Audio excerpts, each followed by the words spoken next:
ළමයි ආයුබෝවන් සුබ දවසක් හැමෝටම.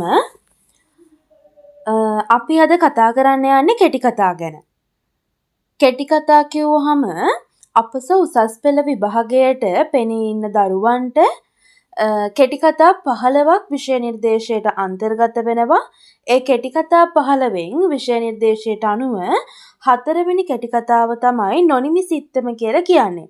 අද අපි ඔයාලත් එක්ක සාකච්ඡා කරන්න යන්නේ කේ ජයතිලක මහත්මයා රචනා කරපු මේ නොනිමි සිත්තම කියන කෙටි කතාව. මේකේ රචකයා ගැන ඉස්සෙල්ලම කතා කරමුකෝ. අපි සරලව හඳුනාගමු කවුද මේ කේ ජයතිලක කියලා කියන්නේ කියලා. කේ ජයතිලක කියලා කියන්නේ එක පැත්තකින් ප්‍රබල කවියෙක්. අනිත් පැත්තෙන් ප්‍රබල කෙටි කතා කරුවෙක්. හරිද? මේ කේ ජයතිලක මහත්මයාගේ නිර්මාණයක් තමයි නොනිමි සිත්තම කියලා කියන්නේ. මේ කෙටි කතාවේ අපි සාකච්ඡා කරගෙන ඉස්සරහට යමු. ඒ යන අතරතුරේ මම ඔයාලට පැහැදිලි කරනවා විචාරවලට උද්දෘත එන්නේ කොහෙන්ද? විචාරවලේ අවස්ථා සම්බන්ධයන් මොනවද? මේ වගේ දේවල් මම ඔයාලට පැහැදිලි කරමින් තමයි කෙටි කතාව ඉස්සරහට කියලා දීලා යන්නේ. හරි. ඔයාලගේ කෙටි කතා පොත් තියෙන අය මේ ඒ කියන කෙටි කතාවත් පෙළගෙනම පිටු පෙරලගෙනම ඒකත් බලාගෙන මම මේ කියන ඒවා ඒකේ තියෙයිද ඒ වගේ අවස්ථා සම්බන්ධ කොතනද අන්තර්ගත වෙලා තියෙන වගේ දේවල් බලාගෙන ඉස්සරහට යමු. ඒ නැත්තත් කෙටි කතා පොත් තියන අයට නැති අයට හැමෝටම පැහැදිලි වෙන විදිහට තමයි මම මේ කතාව ඔයාලට කියලා දෙන්න යන්නේ. අපි මේ කෙටි කතාවට යන්න කලින් සරලව බලමුකෝ මොකද්ද මේ කෙටි කතාවක් කියලා කියන්නේ කියලා. ලෝකයේ සුප්‍රසිද්ධ කියමනක් තියෙනවා කෙටි කතාව කියලා කියන්නේ ජීවිතයෙන් පෙත්තක් කියලා. අපි දන්නවා අපි කෙටි කතාව පිළිබඳ විචාර ලියද්දී ඒ නැත්නම් නවකතාව පිළිබඳ විචාර ලියද්දී මොකක් හරි ඒ වගේ උද්දෘතයකින් තමයි කෙටි කතාවේ විචාර ආරම්භ කරන්නේ. හරිද? නොනිමි සිත්තම කියන කෙටි කතාවට අනුව ගත්තොත් බටහිර ලේඛකයන් කියනවා කෙටි කතාව යනු ඡායාරූපයකි කියලා. කෙටි කතාව ඡායාරූපයක් නම් නවකතාව මොකද්ද? මෙන්න ඔයාලට හිතන්න තැනක් තියෙනවා. හරිද? කෙටි කතාව ඡායාරූපයක් නම් නවකතාව වීඩියෝ පටයක් විදියට තමයි අපි හඳුන්වන්නේ. මේ බටහිර ලේඛකයන් කෙටි කතාව ඡායාරූපයක් කියලා කියනවනේ. අපේ ලේඛකයෙකුත් මෙන්න මේකට සමගාමීව නිර්වචනයක් ඉදිරිපත් කරලා තියෙනවා කෙටි කතාව යනු සමීප රූපයකි කියලා. මේක ඉදිරිපත් කරලා තියෙන්නේ මේ නොනිමි සිත්තම කියන කෙටි කතාවේ රචකයමයි කේ ජයතිලක මහත්මයා. හරි ළමයි. අපි කතාවේ ඉස්සරහට යමු. කෙටි කතාව ආරම්භ කරන්නේ අසංග කියන චරිතයෙන්. හරිද? අසංග කියලා කියන්නේ සරලවම ගත්තොත් චිත්‍රගුරුවරයෙක්. චිත්‍රගුරුවරයෙක්ගේ ජීවිත කතාවක් තමයි ළමයි මේක යන්නේ. නූතන සමාජයේ තියෙන ගැටලුවකුත් මේකේ අන්තර්ගත වෙලා තියෙනවා. අපි ඉදිරියට කතාව මේ ඉදිරියට යද්දී අපි ඒ ගැන සාකච්ඡා කරමු. අසංගගේ නිවසට ඇතුළු වන කෙනෙකුට මුලින්ම පෙනෙන්නේ තෙල් සායමින් අඳින ලද දැරියකගේ චිත්‍රයකි. අසංගක ගෙදරට ඉස්සෙල්ලාම ඇතුල් වෙද්දී ඕනම කෙනෙක්ට පේන්නේ අසංගගේ ගෙදර බිත්තියක එල්ලලා තියෙන දිය සායමින් ඇඳපු චුටි ගෑනු ළමයෙකුගේ චිත්‍රයක්. හරිද? ඉතා ප්‍රමුඛ ලෙස ප්‍රදර්ශනය කර ඇතත් අසංග මේ ගැන උනන්දුවක් දක්වන්නේ නැත. උනන්දුවක් දක්වන්නේ නැත යන්න ඇතැම් විට වැරදි විය හැකිය. එසේනම් ඔහු ඒ දෙස බලන්නේ නැතයි කිව යුතුය. සති කිහිපයකට පෙර මේ චිත්‍රය මෙතනට ආදින සිට සවසට ගෙට එන්නේද ගරාජයේ සිට සවිකොට ඇති අංශ දුරටුවෙනි. මෙම පින්තූරය ප්‍රමාණයෙන් කුඩා වුවද ප්‍රසිද්ධියෙන් කුඩා නොවේ. ඒ රූපවාහිනියෙන් පෙන්වනු ලැබින. පුවත්පත්වල ඡායාරූප පළවිය ගුවන් විදුලියෙන් සාකච්ඡා කෙරින. මේ නිවසට එන චිත්‍ර කලාව දන්නා නොදන්නා කවුරුත් එය අගය කරති. වර්ණනා කරති. නැතිනම් ඒ අයුරින්ම කතා කරති. ළමයි බලන්න මේ අසංගගේ චරිතය ගැන. නේද? අසංග කියන කෙනාගේ ගෙදර අලංකාර චිත්‍රයක් තියෙනවා. මේ චිත්‍රය විටක රූපවාහිනිය පළවෙච්ච එකක්, විටක පුවත්පත්වල පළවෙච්ච එකක්. නමුත් අසංගට මේ චිත්‍රය ගැන කිසිම අවශ්‍යතාවයක් නැහැ. අසංග ඒ ගැන වැඩිය හිතන්නේ නැහැ. හරිද? මේ චිත්‍රය කාගේද? ඒ තමාගේ යයි අසංගට වරක සිතේ. ඊළඟ මොහොතේ සිතෙන්නේ එය තමාගේ නොවේය කියයි. එක අතකින් බලන විට ඔහුට දෙගිඩියාව ඇත්තේ මේ චිත්‍රය සම්බන්ධයෙන් පමණක් නොවේ. ඔහුට ඔහුමත් දෙගිඩියාවකි. තමා චිත්‍ර ශිල්පියෙක්ද නැද්ද? තමා ව්‍යාපාරිකයෙක්ද නැද්ද?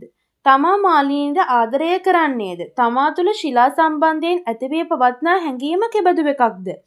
හැමදාම නැත්නම් බොහෝ කලක් තිස්සේ පැවති මේ ප්‍රශ්න අතරට චිත්‍රය පිළිබඳ මේ ප්‍රශ්නය ඊයේ පෙරේද ඇතුළු වූයේ කෙසේද?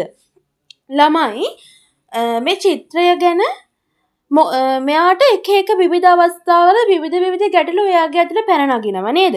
මේ චිත්‍රය කාගේද? මෙහෙම කියලා මෙයාට වෙලාවකට හිතෙනවා. ඒක එයාගෙත් නෙවෙයි, හැබැයි එයාගෙමත් වෙන්නෙත් නැතුව නෑ. වගේ අර මහ බැරෑරුම් ප්‍රශ්න එයාගේ හිතෙන් එයාට ලබා දෙනවලු. නේ? මෙන්න මේ කෙටි කතාවට තව අලුත් දෙන්නෙක් මෙතනදී එකතු වෙනවා. මාලිනී සහ ශීලා කියන පුද්ගලයන් දෙදෙනා. නේ? මේ දෙදෙනා කාන්තාවන් දෙදෙනෙක්. අපිට නම් වලින් තේරෙනවා. එයා මාලිනීටද ආදරය කරන්නේ ශිලාත් එක්ක තියෙන සම්බන්ධය මොකක්ද කියලා එයාට පොඩි ගැටලුවක් ඇති වෙන අවස්ථාවක් ගැන මෙතනදී කියනවා. අපි ඉස්සරහට යමු. අසංග දවසට දෙවරක් අවදි වෙයි. උදේ පුරුද්දට අවදි වන ඔහු මුහුණ අතපය සෝදාගෙන මෙහෙකාරිය විසින් පිළියෙල කරන ලද තේකෝප්පය රස නීරස නොබලා ගිල දමා එහෙන් මෙහෙන් යමක් ඇඟලාගෙන කාර්යාලයට පැමිණේ. ළමයි මෙතන තව කෙනෙක් ගැන කියනවා. කවුද? මෙහෙකාරිය.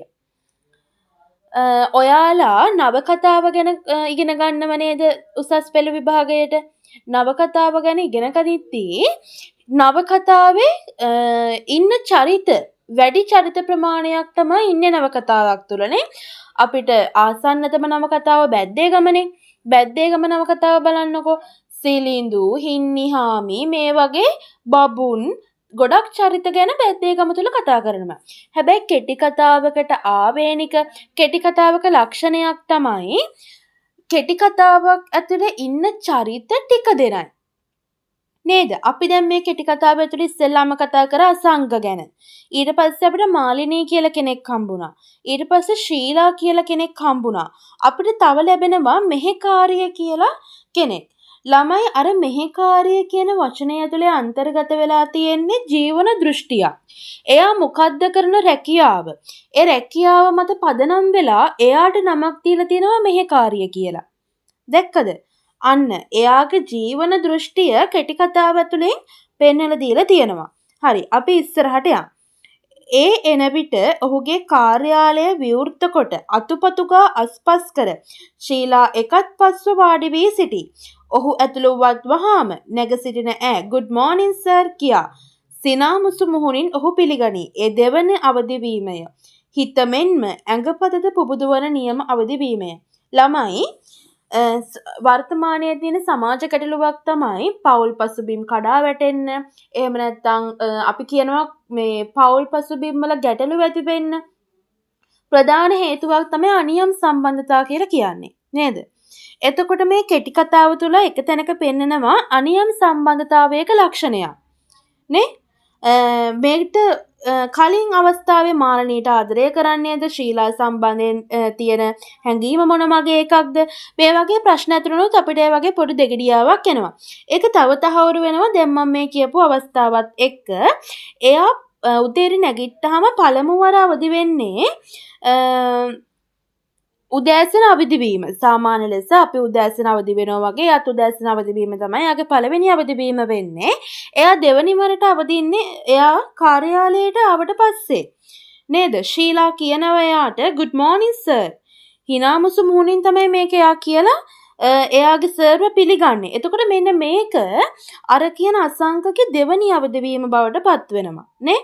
එයාගේ ඇඟපත ඒ වගේම හිත මේ හැමදේම අවදි වෙන්නේ එතනද කියලා තමයි කෙටි කතාවේ කියන්නේ. අපි යන් ඉස්සරහට.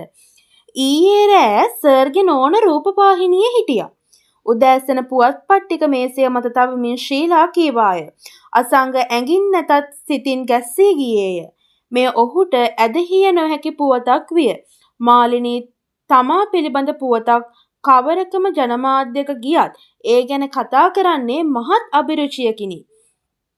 වෙන එකක් තබා කපටියෙකු චාටුකමට ඇය වර්ණනා කළත් ඒ වර්ණනාවත් පුනරුච්චාරණය කරන්නීය. ළමයි මෙතන කියන්නේ අපි ආයෙ මුලට යන්කෝ. ඔන්න අසංග එනවා කාර්යාලයට. අසංග කාර්යාලයට ආවට පස්සේ අසංගගේ කාර්යාල සේවය කරන ශීලා කියන කාන්තාව කියනවා ඊයේ රෑ සර්ගේ නෝන රූපවාහිනියේ හිටියේ කියලා. අසංග ශරීරයෙන් ගැස්සුනේ නැති වුණත් ඒ වචන ටික අහලා හිතින් ගැස්සෙනවා. හිතින් ගැස්සිලා එයා මාලිනීගෙන් ප්‍රශ්න ටිකක් කරනවා. ඊට කලින් එයාට හිතෙනවා නෑ මාලිනී ජනමාධ්‍යයක එයාගේ පුවතක් පළ වුණොත් එයා ඒක පුනරුච්චාරණය කරනවලු. ඒ කියන්නේ ඒක නැවත නැවත කියනවලු එයා. කියලා එයාගේ හිතට එනවා. එයා මෙන්න මෙහෙම සංවාදයක් ශීලා එක්ක යනවා ඒ අවස්ථාවේ. අපි බලමු. මෙසේ ඈ අනුන්ට රැවටුණු අවස්ථාද කෙලවරක් නැත. එවන් ඈ මේ ගැන තමාට වචනයක්වත් නොකීවේ ඇයි? තේරුණාද? වෙන්න බෑ. මොකක් ගැනද? වෙන කෙනෙක් වෙන්න ඇති. නෑ එයා තමයි. මොකද්ද චිත්‍ර ප්‍රදර්ශනයක්ද තරඟයක්ද ගැන? කොහේ තිබුණ එකක්ද? කවද තිබුණ එකක්ද? දන්නේ නෑ. බලන්න ගිහින් හිටියද? නෑ සාකච්ඡාවක්. මොනවද කිව්වේ? මම ඇහැව්වේ නෑ. ළමයි මෙතන සංවාදශීලී බවක් පෙන්눔 කරනවා මේ කෙටි කතාව තුළ. බලන්න මෙතන සංවාදයක් යන්නේ පෙරලිකම ඇතුලේ සංවාදය ලස්සනට කෙටි කතාව ඇතුලේ දාලා තියෙනවා. මේ කෙටි කතාවේ මේ සංවාදයේ අවස්ථාව තමයි අසංගගේ සහ ශීලාගේ සංවාදයක් තමයි මෙතන අන්තර්ගත වෙන්නේ. අසංගට විමතිය සමග තරහක්ද ආවේය. නිකං කොනක් පමණක් ඇද පෙන්වා ඊට පසු දන්නේ නෑ මතක නෑ ඇහුනේ නෑ කීම කෙනෙකුගේ කේන්තිය අවුස්සන්නක් නොවේද? නොදන්නේ නම් එය නොදන්නා හැටියට සිටිය යුතුය. ළමයි මේ දෙබසින් පස්සේ අසංගට පොඩි තරහක් ඇවිල්ලා තියෙනවා. ඇයි ඒ තරහ ඇවිල්ලා තියෙන්නේ කියලා බලන්න. ශීලා කියනවනේ එයාගේ නෝනා මේ රූපවාහිනියේ ඉඳිය කියලා. හැබැයි ඊට පස්සේ ආ මගහරණ ස්වභාවයකින් තමයි ඒ ගැන අසංගත් එක්ක සංවාදය යන්නේ.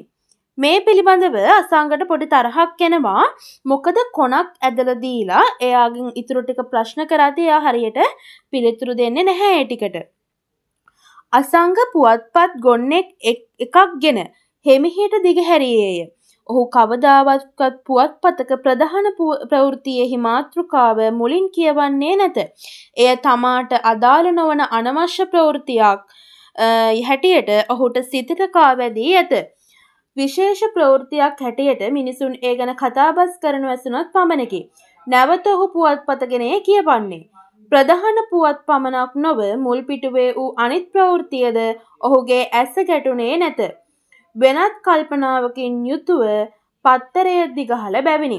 ළමයි මෙයා හරි කලබලෙන් තමයි ඉන්නේ. මෙයාගේ ශරීරයෙන් කලබලේ නොපෙන්නුවත් මෙයාගේ හිත තිගැස්සිලා හිත කලබල වෙලා තමයි ඉන්නේ නේ. මේක අවස්ථාවක් විදියට ගත්තොත් එයා කලබලකාරී අවස්ථාවක ඉන්න ටිකක් තමයි තියෙන්නේ. ළමයි කෙටි කතාවක් ඇතුලේ අපි කෙටි කතාව අපේ ඇතුලේ ඉදිරියට අරන් යන්නේ අපි ඒ ගැන පවත්නා කුතුහලය මත නේද? කෙටි කතාවේ විතරක් නෙවෙයි ළමයි අපි ෆිල්ම් එකක් ගමුකෝ. අපි නූතන යුගයේ ළමයි ඇබ්බැහි වෙලා තියෙනවනේ චිත්‍රපට නරඹන්න. ඒ ළමයි ඇයි චිත්‍රපටය අවසන් වෙනකන් ඉන්නේ? ඒ චිත්‍රපටය පිළිබඳ හැඟිච්ච කුතුහලයක් තියෙන නිසා නේද? ඒ කුතුහලය සමනය කර ගැනීම උදෙසාමයි ඒ චිත්‍රපටයත් එක්ක රැඳිලා ඉන්නේ. කෙටි කතාවත් ඒ වගේ ළමයි. කෙටි කතාව අවසානය වන තෙක් අපි කියවන්නේ කෙටි කතාව කියවද්දී අපේ සිතේ සංකල්ප රූප ටිකක් මැවෙන්න ගන්නවනේ.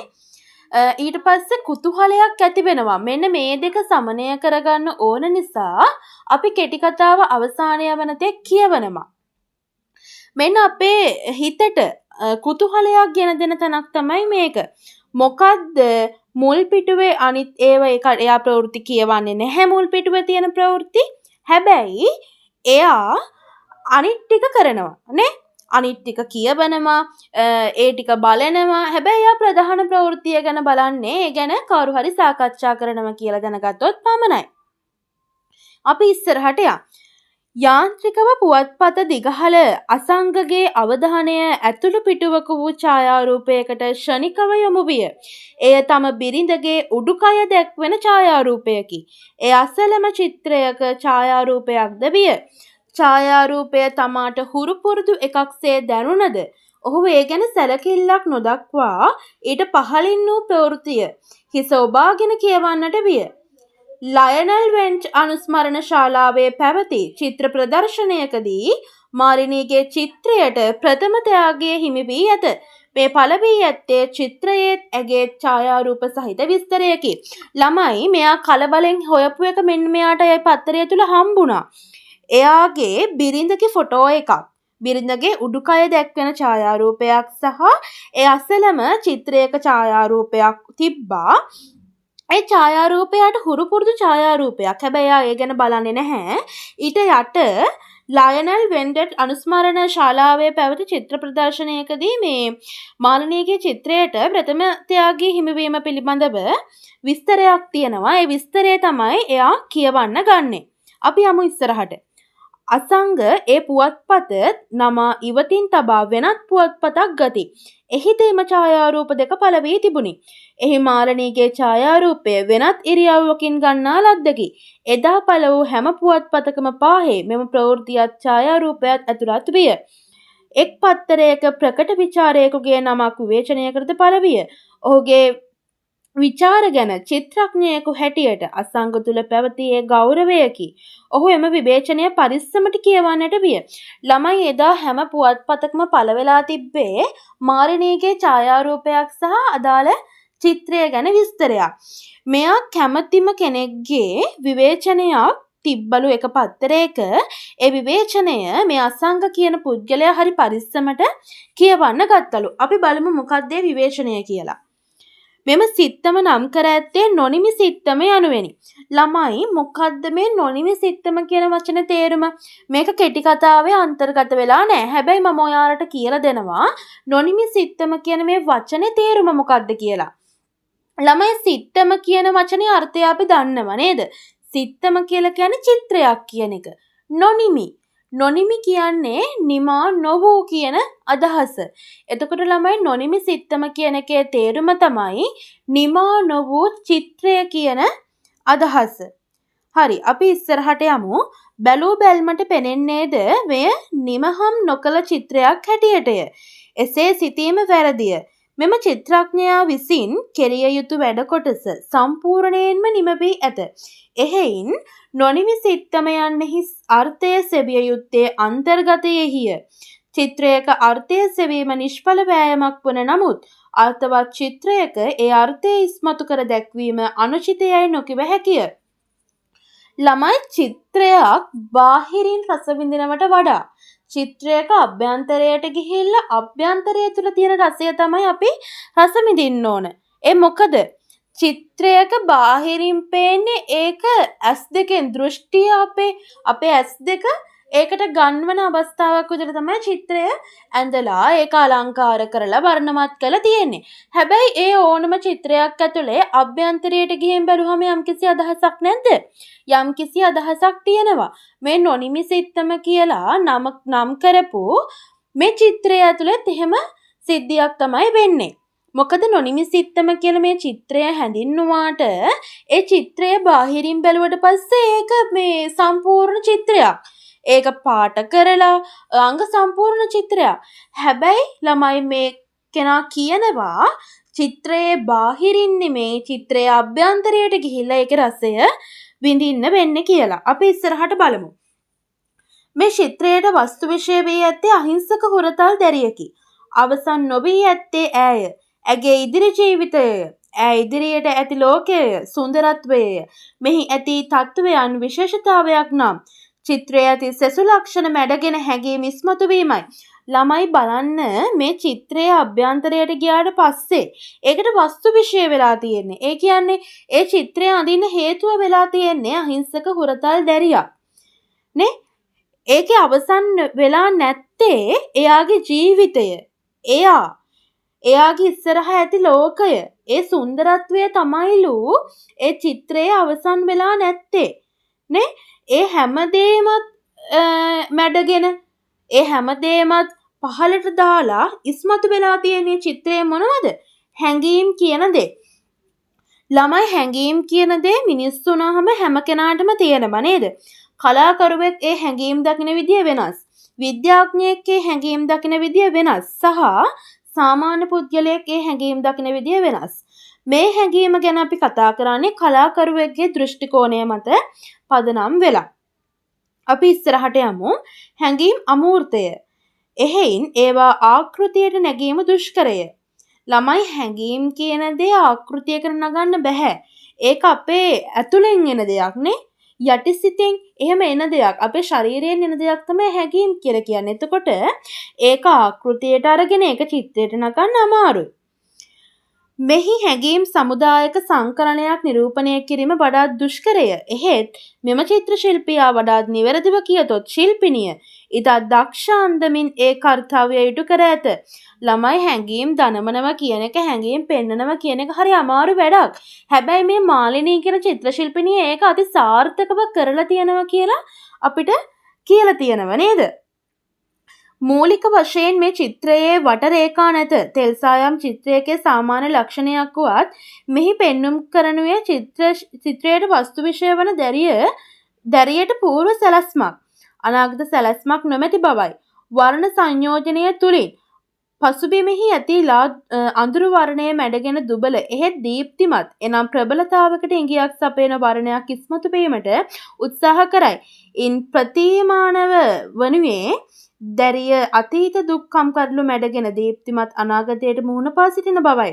එය අපේක්ෂාමය වංශයෙන් බලන විට මුළු මහත් මනුෂ්‍ය වර්ගයාටම සාධාරණ වූවකි. ළමයි කෙටි කතාව පැත්තකින් තියමුකෝ. අපි අපේ ජීවිතයට අපේ ජීවිතයත් එක්ක මේ කෙටි කතාව සංසන්දනය කරන්නකෝ. නේද? අපි අපේ ජීවිතය ඇතුලේ ළමයි ජීවිත කියන එක පටන් ගන්නේ හරි පොඩි තැනකින්. හැබැයි අපේ අවසානය වෙනතෙක් ඒ අර පටන් ගත්ත පොඩි තැනම නම් අපේ අවසානයත් එතන පොඩි ගැටලුවක් තියෙනවා නේද? අපි මේ ලෝකයට බිහි වෙන්නේ කිසි දෙයක් නැති කෙනෙක් විදියටනේ නේ? අපි අර අම්මලා තාත්තලා ඉස්සර ආච්චිලා සීයලා කියන කතාවක් තියෙනවා ළමයි මේ දරුවෙක් ඉපදෙනකොට එයා අත් දෙක ගුලි කරගෙන ඉපදෙන්නේ. එක අතක ගුලි කරන් ඉන්නේ එයා කරපු පින් ටිකලු. අනිත් අතේ ගුලි කරන් ඉන්නේ එයා කරපු පව් ටිකලු. ඔන්න ඔහොම ජනප්‍රවාදයක් තියෙනවනේ.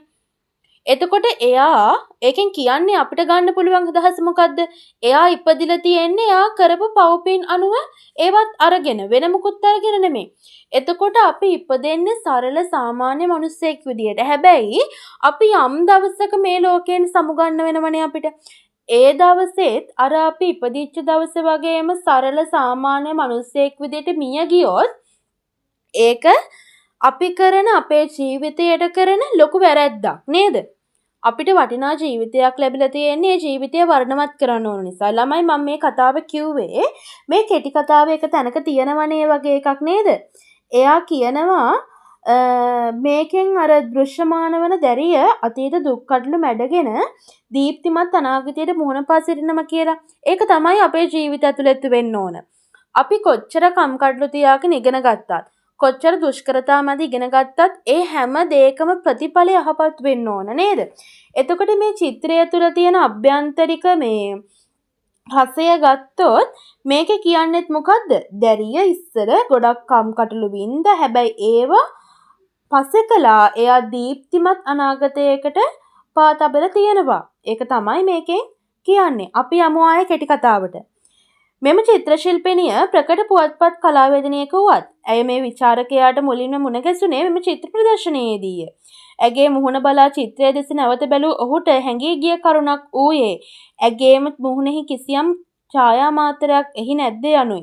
මේ වනාහි චිත්‍රය යනු චිත්‍ර ශිල්පයාමය යන කියමන සනාථ කරවන තවත් නිදර්ශනයක් හැටියට හඳුන්වා දිය හැකිය. ළමයි මෙතන තියෙනම ලස්සන අවස්ථා සම්බන්ධයක් මොකද්ද? මේ වනාහි චිත්‍රය යනු චිත්‍ර ශිල්පයාමය යන කියමන සනාථ කරවන තවත් නිදර්ශනයක් හැටියට හඳුන්වා දෙන්න පුළුවන්ලු. ඒ කියන්නේ මොකද්ද? මෙයා මේ චිත්‍රය බලන්න ගියාට පස්සේ කියන්නේ මෙයා කියලා මම මෙතන හැඳින්වුවේ කවුද? අර මේ අසංග චිත්‍රඥයෙකු මේ විදියට අසංග ලස්සන මිනිස්සෙක් දැක්කනේ නේද? අන්නේ මේ මිනිස්සය කරන විවේචනයේ ඇතුලේ තමයි ඒ මිනිස්සය දකින්න දෙයක් තමයි මේ තියෙන්නේ. මේ වනාහි චිත්‍රය යනු චිත්‍ර ශිල්පයාමය. එයා ඒ චිත්‍රය දිහා බලලා ඒ චිත්‍රය ඇඳපු කෙනාගේ දිහා බලනවා. ඒ බැලුවට පස්සේ යාට තේරෙනවා ඒ ඉන්න චිත්‍ර ශිල්පිනියගේ මුහුණේ හැඩරුවක් අර චිත්‍රයේත් අන්තර්ගත වෙලා තියෙනවා කියලා. එයා එතනින් දෙයක් සනාථ කරනවා. මොකද්ද? චිත්‍රය යනු චිත්‍ර ශිල්පයාමය. මේ චිත්‍රයේ ඉන්නේ චිත්‍ර ශිල්පයාමයි කියලා එයා සනාථ කරනවා. ඒ උද්ෘතය මාක් කරගන්න විචාර වලට ලියන්න පුළුවන්. ඔයාලගේ පොතක් තියෙයි නම් ඒක ලියා ගන්න. එහෙම නැත්නම් ඔයාලගේ කෙටි කතා පොත ඔයාලඟ තියෙයි නම් හයිලයිට් කරගන්න. එහෙම නැත්නම් පෑනකින් ඉරක් ගහගෙන මොකක් හරි කළා ඔයාට පාඩම් කරන්න පුළුවන් විදිහට හයිලයිට් වෙන විදිහට ඒක තියාගන්න. මේක තමයි අවස්ථා සම්බන්ධය. මේ වනාහි චිත්‍රය යනු චිත්‍ර ශිල්පයාමය යන කියමන සනාථ කරවන තවත් නිදර්ශනයක් හැටියට හඳුන්වා දිය හැකිය. මං ආයේ කියනවා මේ වනාහි චිත්‍රය යනු චිත්‍ර ශිල්පයාමය යන කියමන සනාථ කරවන තවත් නිදර්ශනයක් හැටියට හඳුන්වා දිය හැකිය.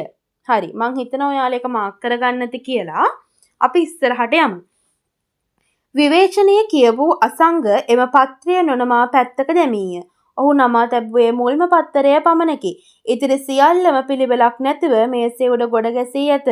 ඔහු පත්තර කියවනතුරු පරීක්ෂාකාරීව ශීලා ඔහු දෙස බලා සිටින්නට වූවාය. වෙනදා නැති පෙනුමක් ඔහුගේ මුහුණට ආරූඪ වූ බව ඇයට හැඟිනි. මද කුතුහලයකට පත් ශීලා අසුනෙන් නැගිට ගොස් ඒවා එකිනෙක නවා තබන්නට වූවාය. අසංග අතින් පත්තරයක් ගැන මාලිනීගේ ජයග්‍රහණය ගැන වූ ප්‍රවෘත්තිය ඇයට පෙන්වීය. ළමයි හරිම මේ කුතුහලයකින් තිගැස්මකින්නේ මේ අසංග මේ පත්තර ටික පෙරලා බලන්නේ නේ එයාගේ නෝනගේ එයාගේ භාර්යාවගේ රූපය සහ එයා ඇඳපු චිත්‍රය පිළිබඳව. ඉස්සරහට යද්දී ඇත්තටම එයාට තේරෙයි මේ චිත්‍රයේ මුල් අයිතිකරු කවුද කියලා. ඒක අපි ඉස්සරහට තියමුකෝ. ඔයාලට මෙතන අවස්ථාවක් තේරෙනව නේද? අර කුතුහලයෙන් තමයි මේ පත්තර ටික පෙරලා බලන්නේ. ඒ බලන එක ශීලා බලාගෙන ඉන්නවා. ශීලා දකිනවා වෙනදා එයාගේ සර්ගේ මූණ නොතිබිච්ච මේ හැඩරුවක් අද ආරූඪ කරගෙන ඉන්න බවක්. එයා මේ පත්තර ටික පෙරලා දාද්දිත් පළවෙනි පත්තරේ විතරයි එයා නවල තියන්නේ. ඊළඟ පත්තර ටික හැම පෙරලා තියනවා. මේකෙන් අපිට තවත් තැනක් තියෙනවා. එයා නිකන් අර කුතුහලයෙන් කලබලයෙන් ඒ ක්‍රියාව කරනවා වගේ අවස්ථාවක් මෙතන පෙන්눔 කරලා දීලා තියෙනවා. ඒකේ අවසානයේ මාලිනීගේ ජයග්‍රහණය ගැන තියෙන ප්‍රවෘත්තියක් ඒ පත්තරයක් අතට ගන්නවා. එයා මෙන්න මෙහෙම කියනවා. මේ පින්තූරය ටීවී එකේ පෙන්නුවා. කියමින් ඇය කියවන්නට වූවාය. අසංග ඇදිස බලා සිටින්නට විය. සර් චිත්‍ර අඳින්නේ නැද්ද සර්? ප්‍රවෘත්තිය කියවා අවසන් කළ ශීලා අසංගගේ මුහුණ දෙස බැලුවාය. ඇයි ශීලා එහෙම අහන්නේ? නෑ මට නිකම් හිතෙනවා නෝන බිස්නස් කාරියක් වෙලා සර් නේද කලාකාරයෙක් වෙන්න තිබුණේ කියලා. ඒ මොකද එහෙම කියන්නේ? ළමයි බලන්න මෙතනත් තියෙනවා සංවාදයක්. කලිනුත් තිබ්බ මේ දෙදෙනාගේ සංවාදයක් මෙතනත් අන්තර්ගත වෙලා තියෙනව නේද මේ දෙන්නගේ සංවාදයක්? ඔව්. එතනත් ඔයාලා හයිලයිට් කරගන්න ඕන තැනක් තියෙනවල මම උද්දෘත වලට ගන්න. ඒක හරි ලස්සන අවස්ථාවක් නේද? ශීලා කියන මේ ගැහැණිය කියනවා යා කිසිම දෙයක් එතකොට මේ වෙද්දි දන්නේ නැහැ අසංග ගැන. අසංග කලින් චිත්‍ර ගුරුවරයෙක් චිත්‍ර ශිල්පියෙක් කිසිම දෙයක් දන්නේ නැතුව තමයි ශීල මේ අවස්ථාවේ ඒක කියන්නේ. ඔයාලා ඒක ලියාගන්න. එහෙම නැත්නම් අර කලින් අවස්ථාවේ වගේ මේ හයිලයිට් කරගෙන ඔයාලට ගැලපෙන විදියකට ඒක තියාගන්න. මම කියන්නම්. නෑ මට නිකම්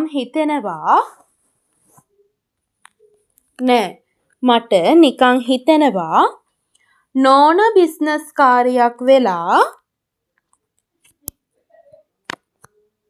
සර් නේද කලාකාරයෙක් වෙන්න තිබුණේ කියලා.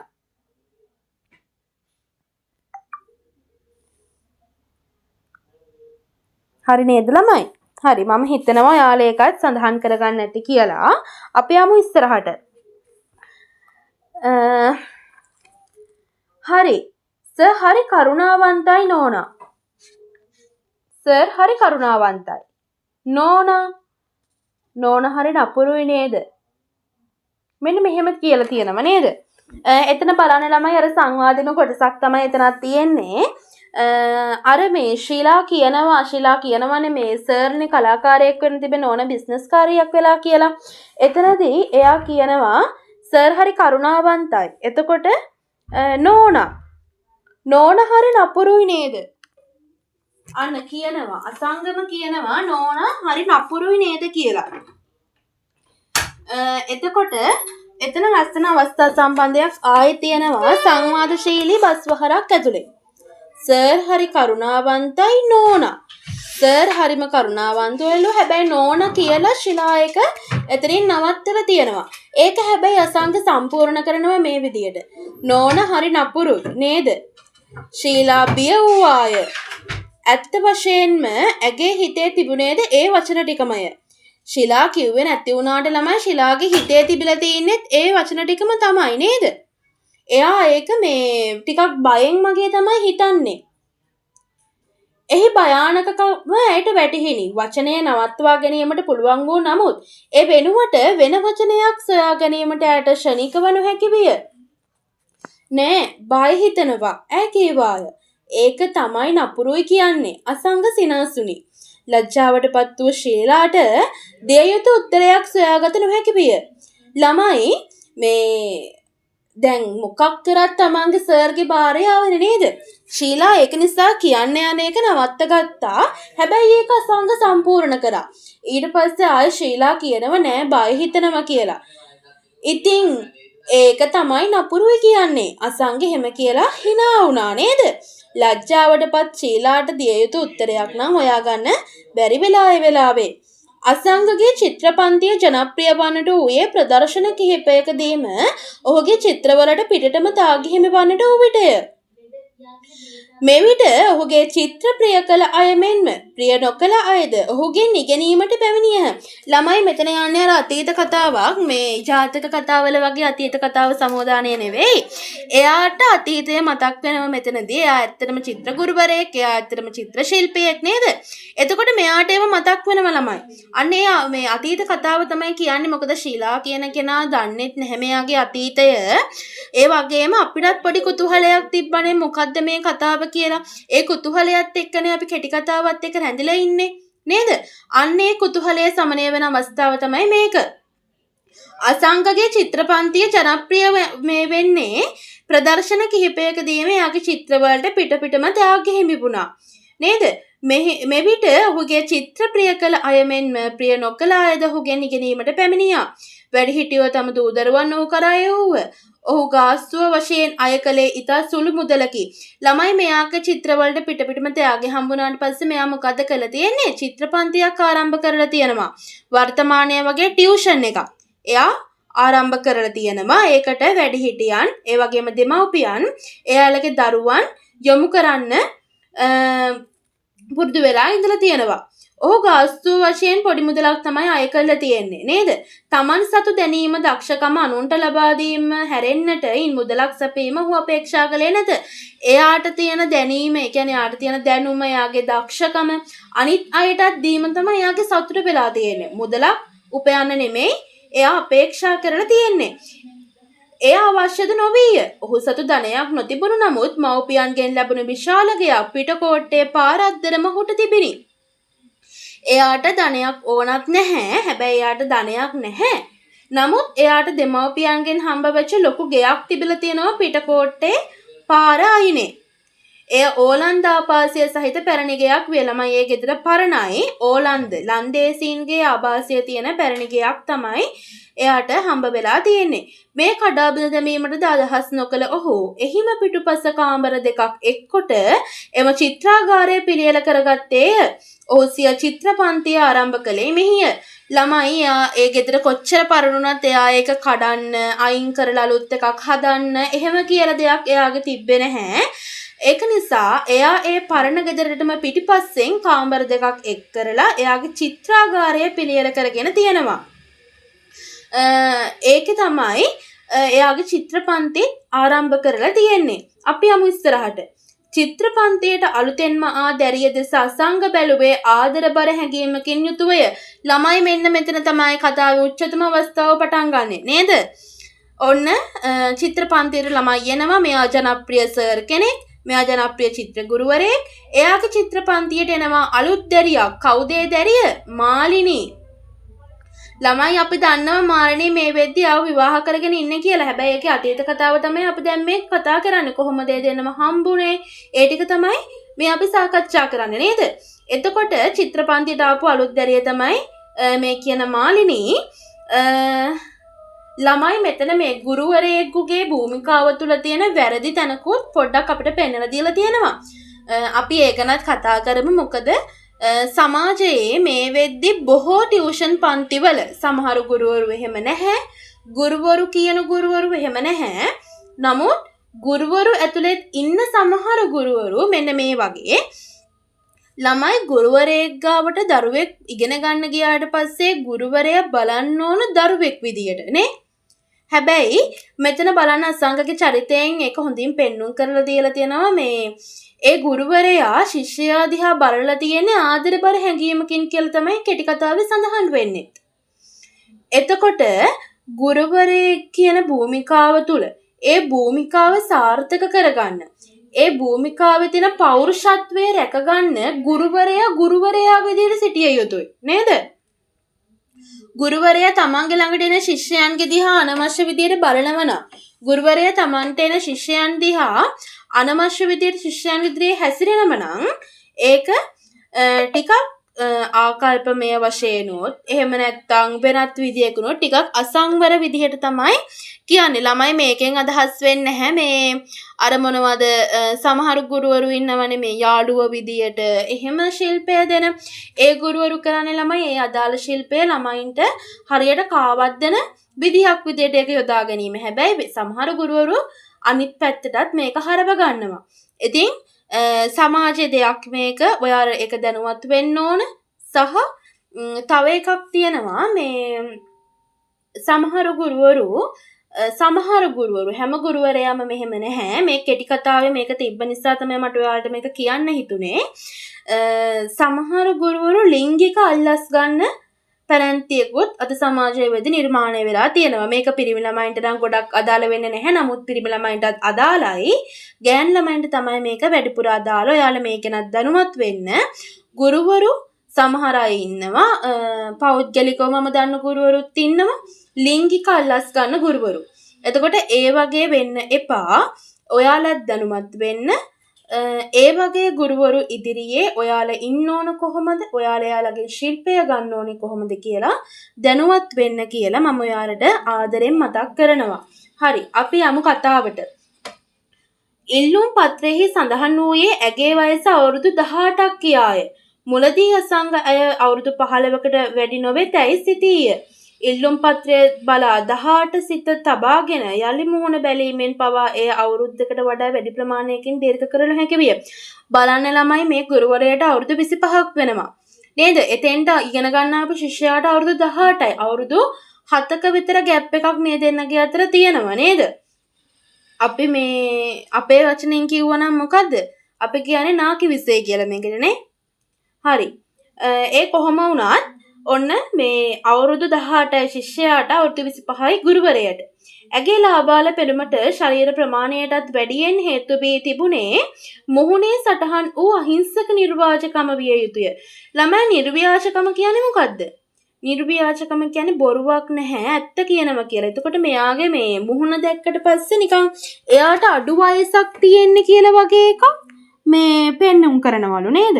ඒ යාගේ මුහුණේ තියෙන නිර්ව්‍යාජකම නිසා කියලා මේ අසංග කියන චිත්‍රගුරුවරයා හිතනවා. රන්වන් නැගේ සමෙහි මුදු බව අතින් නොව ඇසින් ස්පර්ශ කිරීම උවද හැඟිය හැකිය. ළමයි මේ බයෝබිටා ගාලක් දන්නේ මෙහෙම රත්තරන් පාට වෙලා තියෙන නේද? දැන් කාලේ තියෙන ළමයිනේ ප්‍රශ්න ඉතින් මේවා. මේ එහෙම බයෝබිටා ගාලා නෙමෙයි ළමයි. එයාගේ ඇඟේ මේ රත්තරන් සමෙහි පොඩි මුදු බවක් තියෙනවලු. ඒක අතින් අල්ලන්න ඕනේ නැතිලු. ඒක S2 ස්පර්ශ කරන S2 අල්ලන්න පුළුවන් කියලා මෙයා කියනවා. අතරන්වන් පයරන්වන් කිඳුරු ළඳේ. සඳ කිඳුරු නාටක කවියක් තියෙනවා. අතරන්වන් පයරන්වන් කිඳුරු ළඳේ කියලා ලස්සන අවස්ථාවක්. එයාට මේක මේ අවස්ථාවේ මතක් වුණාලු. ඒ පැහැයටම ගැලපෙනසේ රෝස පැහැති ඉරි පහතට වැටුණු සුදු ගවුමක් ඈඳ සිටියාය. එයාගේ ශරීරයේ පාටටම හරියන රෝස පාටට ඉරි තිබ්බ ලස්සන සුදු ගවුමක් එයා ඇඳගෙන ඉඳියලු. කවදත් එය පන්තියට පැමිණියේ ඉතා චාමට ඇඳ පැළඳගෙනය. කුඩා අරුංගල් දෙකක්. ළමයි අරුංගල් කියන්නේ මොනවද? අරුංගල් කියන්නේ කරාබු. මේ වර්තමානයේ ඔය ප්‍රේමවන්තයින් අතර එහෙම තියෙනව නේද? කියනවනේ මේ තෝඩු දෙන්නේ උරුමකාරයෝ කියලා නේ? එයා එදා තෝඩු දීලා නැහැ මාලිනීට. හැබැයි එයා මේ මාලිනීගේ කන් පෙතිවල තිබ්බ අරුංගල් දෙක දැක්කලු. ඇතැම් දිනක සිහින් මාලපටක්ද බැඳගෙන නමුත් ඇය වඩාත් ලස්සනයයි අසංගට හැඟී ගියේ ඒ මාලපට පවා නැතිව සිටි කල්හිය. මාලනේ කිසි දිනක සුවඳ විලවුන් පාවිච්චි නොකළාය. සමහර විටක පන්තියට චිත්‍රයක් අඳින්නට දී අසංග ඔවුන්ගේ හිස් ගෙඩිවලට ඉහළින් ඒ දෙස බලා සිටි. ඔව් ළමයි පන්තිවල ඔයාලා දන්නවනේ ඉස්කෝලෙත් එහෙම නේද ගුරුවරයා මොනවා හරි වැඩක් දුන්නාට පස්සේ උඩින් බලනවනේ පන්තියේ ඇවිද එහෙම කර බලනව මේ කරනවද කියලා. අර ඉස් ගෙඩි උඩින් මේ එයා ඒ කට්ටිය අඳින චිත්‍ර බලනම කියන්නේ ඒ වගේ අවස්ථාවක්. හිස නමාගෙන තම චිත්‍රය අඳින මාලිනී හෙමින් කඳ උස්සා ඇස් කරකවා ගුරුවරයා දෙස බලයි. එවිටම එය අසංගගේ බැල්ම හා ගැටෙයි. ළමයි මේ මාලිනී ටිකක් අඟර දඟර ගෑන් ළමයෙක් නේද? සංවරයි. එහෙත් අර ගෑන් ළමයෙකුගේ තියෙන කොමල ගතිය මේ මාලිනීගේ තිබිලා තියෙනවනේ. එයා බලලා තියෙන විදිහ එයා ඇස් කව තමයි බලලා තියෙන්නේ නේ. එයාගේ ඇස් දෙක ගැන මෙහෙම වර්ණනාවක් තියෙනවා. ඇගේ අතිදවල සුදු ඉංගිරියාව මැද දීප්තිමත් කළු ඉංගිරියාව ඔබ මොඹ දුවන හැටි. ළමයි අතිදවල. අපි දන්නවා දවල කියලා කියන්නේ සුදු වර්ණයට.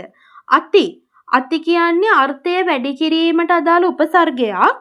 එතකොට දවල කියන වචනට අති දවල කියන කියන වචන එකතු වුණාට පස්සේ ඒකේ අර්ථය තමයි ඊතා සුදු. ඒ කියන්නේ දවල කියන අර්ථය වැඩි කිරීමකට තමයි අර අති කියන එක අරන් තියෙන උපසර්ගයක්. ඒක මතක තියාගන්න.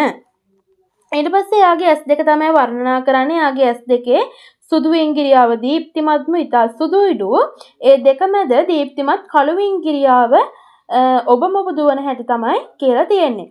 5 අවුරුදු ගුරුවරයාගේ හදවතින් හීයකින් මෙන් පසාරු වීගෙන යයි. ළමයි යන ගුරුවරයාගේ වයසතන පේනවා 25යි නේද? එයාගේ හදවත ඒක හීයකින් පසාරු කරගෙන ගියා වගේලු ඒ බැල්ම. ක්ෂණිකයින් තම බැල්ම පහතට ගනින්. නමුත් වැඩි දුරක් ගුරුවරයාගේ දිහා බලා ගන්න නැහැ. ඊට ඉක්මනින් එයාගේ S2 පහතට ගන්නවා කියලා තියෙනවා.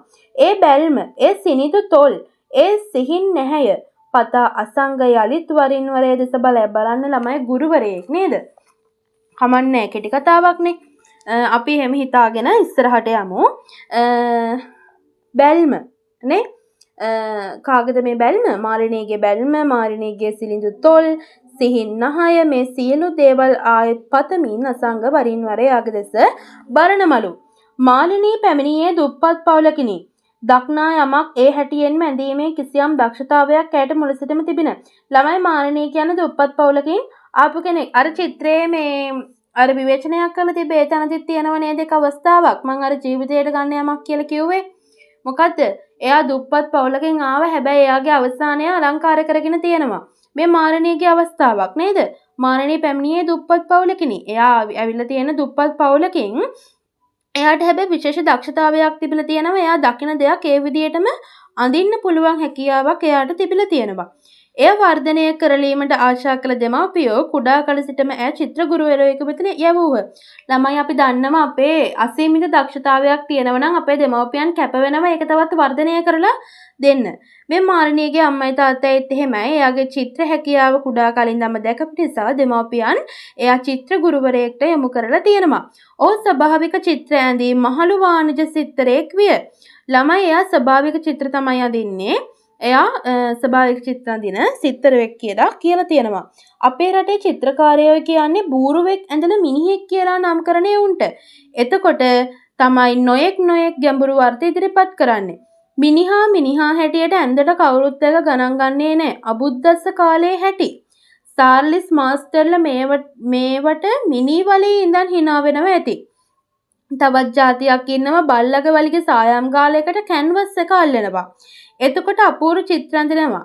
නිර්මාණ ශක්තිය වර්ණ සංකරණය ගාම්භීර අර්ථය ඒවායේ තමයි තියෙන්නේ. මේකුන් කොළඹ මහජන වැසිකිළියට ගිහින් නැතිව ඇති. නැත්නම් ඒවායේ තරම් උසස් චිත්‍ර තියෙනවද වෙන කොහේවත්? ඒවට තමයි කියන්නේ මලබද්ද චිත්‍ර කියලා.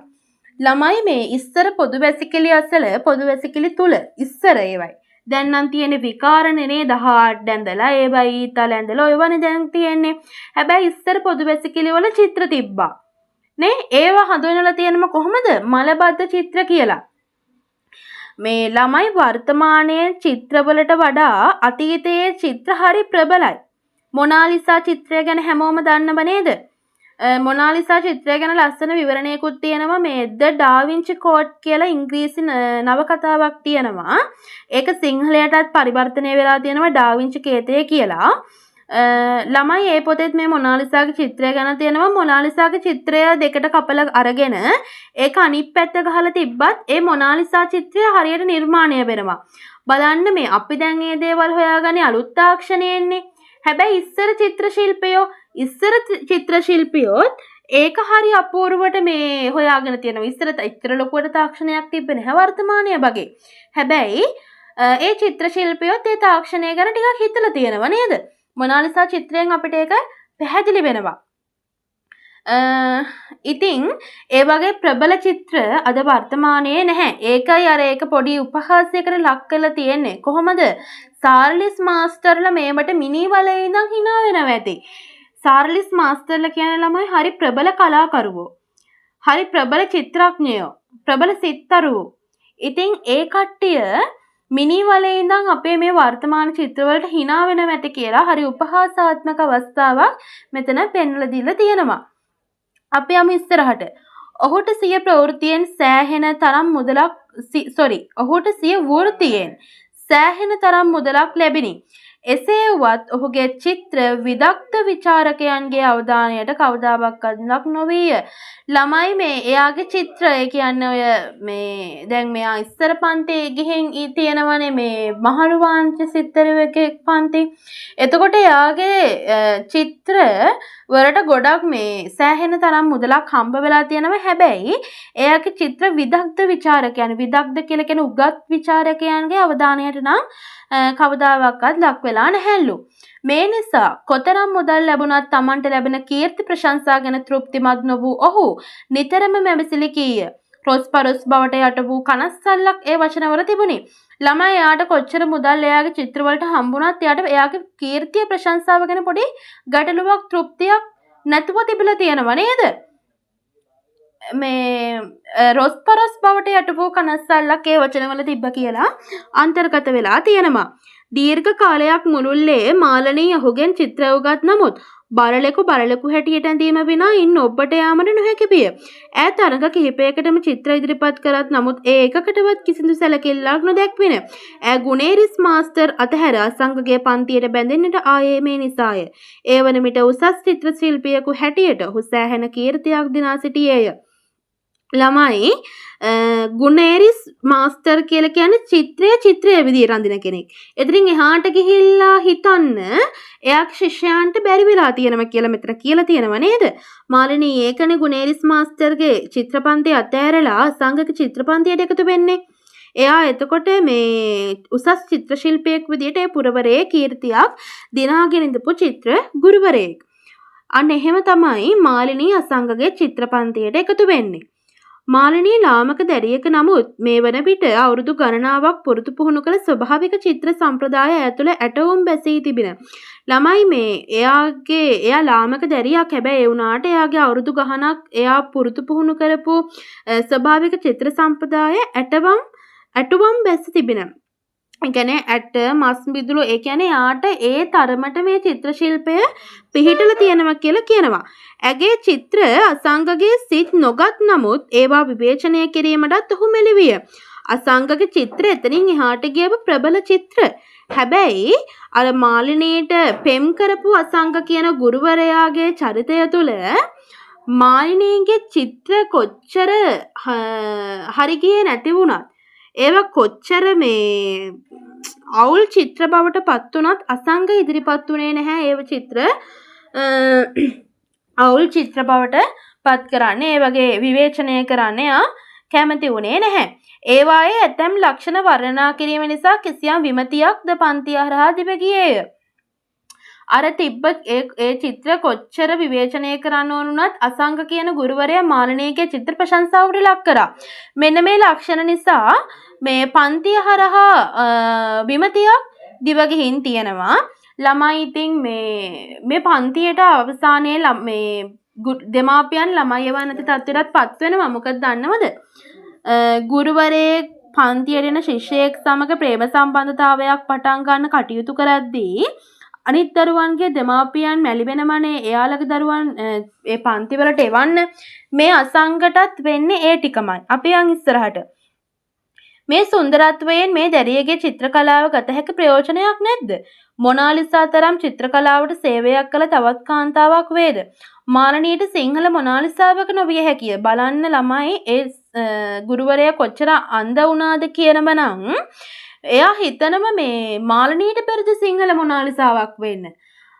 අර එයාගේ චිත්‍රවල එයාගේ චිත්‍ර ඇතුළත තිබ්බ ලක්ෂණ කොච්චර විවේචනයට ලක් කරන්න අවස්ථාව තිබ්බත් ඒ කිසි දෙයක් මේ විවේචනයට ලක් කරන්නේ නැතුව මේ අසංග කියන චරිතය හිතන විදිය බලන්නකෝ.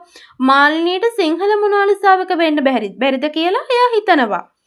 අසංග මාලිනීගේ පිළිරුව අඳින්නට පටන් ගත්තේය. දිනපතා ඉදිරි අසුනක මාලිනී වාඩි කරවාගෙන මාස 3ක් මුළුල්ලේ ඇඳ නමුත් එය අවසන් කරනු හැකි විය. එසේ වුවත් ඒ අතර වෙනත් දෙයක් ඊට කලින් අවසන් වේගෙන යන බව දක්නට ලැබින. එනම් ඔහුගේ චිත්‍රපන්තියයි. ළමයි එයා මේ මාලිනීට ප්‍රේම කරන්න ගත්තනේ. මේ අසංග කියන චිත්‍ර ගුරුවරයා එයාගේ පන්තියට චිත්‍ර ඉගෙන ගන්නාපු මාලිනී කියන සිසුවියට ප්‍රේම කරන්න ගත්තා. නේද? ඒක නිසා එයා මේ චිත්‍රයක් අඳින්න ගත්තා. මාස 3ක් තිස්සේ තමයි මේ චිත්‍රය අඳින්නේ. මේ අඳින චිත්‍රය මොකද්ද? මාලිනී ඉස්සරහා පුටුවක වාඩි කරවගෙන තියාගෙන මාලිනීගේ චිත්‍රය තමයි අඳින්න ගන්නෙ. ළමයි මේ චිත්‍රය මාස 3ක් ඇඳත් මේක ඉවර කරගන්න බැරි වුණා. හැබැයි ඊට කලින් දෙයක් ඉවර වුණා කියලා කියනවා මෙතන. මොකද්ද? ඔහු කරන් ආපු චිත්‍රපන්තිය ඉවර වෙලා. බලන්න ළමයි සුප්‍රසිද්ධ චිත්‍ර ගුරුවරයෙක් එතකොට. එයාගේ චිත්‍රපන්ති මේ එතනින් අවසන් වෙලා තියෙනවා. ඒ ප්‍රේමයක නියරුණ එකේ ප්‍රතිවිපාක නේද? ඒ අවසන් වෙමින් පැවැත්තේ තනිකරම නොව එතෙක් පැවති ඔහුගේ ශුද්ධ නාමයත් සමගය. අසංග මාලිනී සම්බන්ධය ගැන නොයෙකුත් කටකතා පැතිරෙන්නට පටන් ගති. මොළදී සිසුන් අතර කසුකුසු හැටියට පැවතිය. අනතුරුව අසල්වැසියන්ටත් ඉන්පසුව ඈත කලාලෝකයටත් විහිදී ගියේය. ළමයි මේ පන්තිය නැවතුනේ නිකම්මද? නැහැ. එයාට එතකොට සුප්‍රසිද්ධ ගෞරවාන්විත නාමයක් තිබෙන හොඳ චිත්‍ර ගුරුවරයෙක් චිත්‍ර ශිල්පියෙක් කියලා. අන්න ඒ කියන නාමයත් එක්කම තමයි මේ එයාගේ පන්තියට නතර වෙලා තියෙන්නේ. අසංග මාලිනී කියන සම්බන්ධය ගැන ඉස්සර ළමයින්ගේ අතර කතා වුණා. ඊට පස්සේ අසල්වැසියන්ට ගියා. එතනින් කලාලෝකයට යන්නට වුණා. මේ කිසිම දෙයකින් සසර නොවුවෙක් වී නම් ඒ අසංගය. නමුත් මේ කිසිම දෙයකින් අසංග කියන චරිතය නම් වෙනස් වුණේ නැහැ නේද? ඒ වෙනුවට ඔහු වඩාත් දඩබ්බර විය. එයාට වෙනස් වෙන්න උවමනාවක් තිබ්බෙත් නැහැ. එයා තවත් දඩබ්බර වෙන්න ගත්තා. මේ සියල්ල කෙලවර වූයේ අසංග මාරණය සමග විවාහ වීමෙනි. බලන ළමයි අසංග මාරණය කියන දෙදෙන අවසානයේදී විවාහය දක්වා යනවා. මින් අනතුරුව ඇතෙක් ගාටා ඉදිරියට ගිය පන්තියේ ගමන මුළුමනින්ම නතර විය. ළමයි එතකොටත් මේ ටිකක් ළමයි ඉන්නවා. හැබැයි ඒ දෙන්නක විවාහයෙන් පස්සේ නම් ඒක සම්පූර්ණයෙන්ම යාළගේ පන්තිය කඩාකප්පල් වුණා නැවතුණා කියලා තියෙනවා. ස්වර්ණ තිලකා තුරට වී සිටි උද්දාල බමුණාමෙන් හෙතම මානලී අවට läගෙන්නට විය. ළමයි සරණ තිලකා ප්‍රේමතෝ ජයතිසෝකෝ මතකයි නේද? ඔයාලා තියෙන මේ කතා වස්තුවත් නාට්‍යයක් විදියට. ප්‍රේමතෝ ජයතිසෝකෝ එකේ වෙන්නේ මොකද්ද? ගැහැණු පෙන්වන්න බැරුව ඉන්නව මේ ගුරුවරයෙක් උද්දාල බමුණා. එයාට හැබැයි සරණ තිලකා කියන රූමත් කාන්තාව ඉදිරියේ එයා නැමෙනවනේ.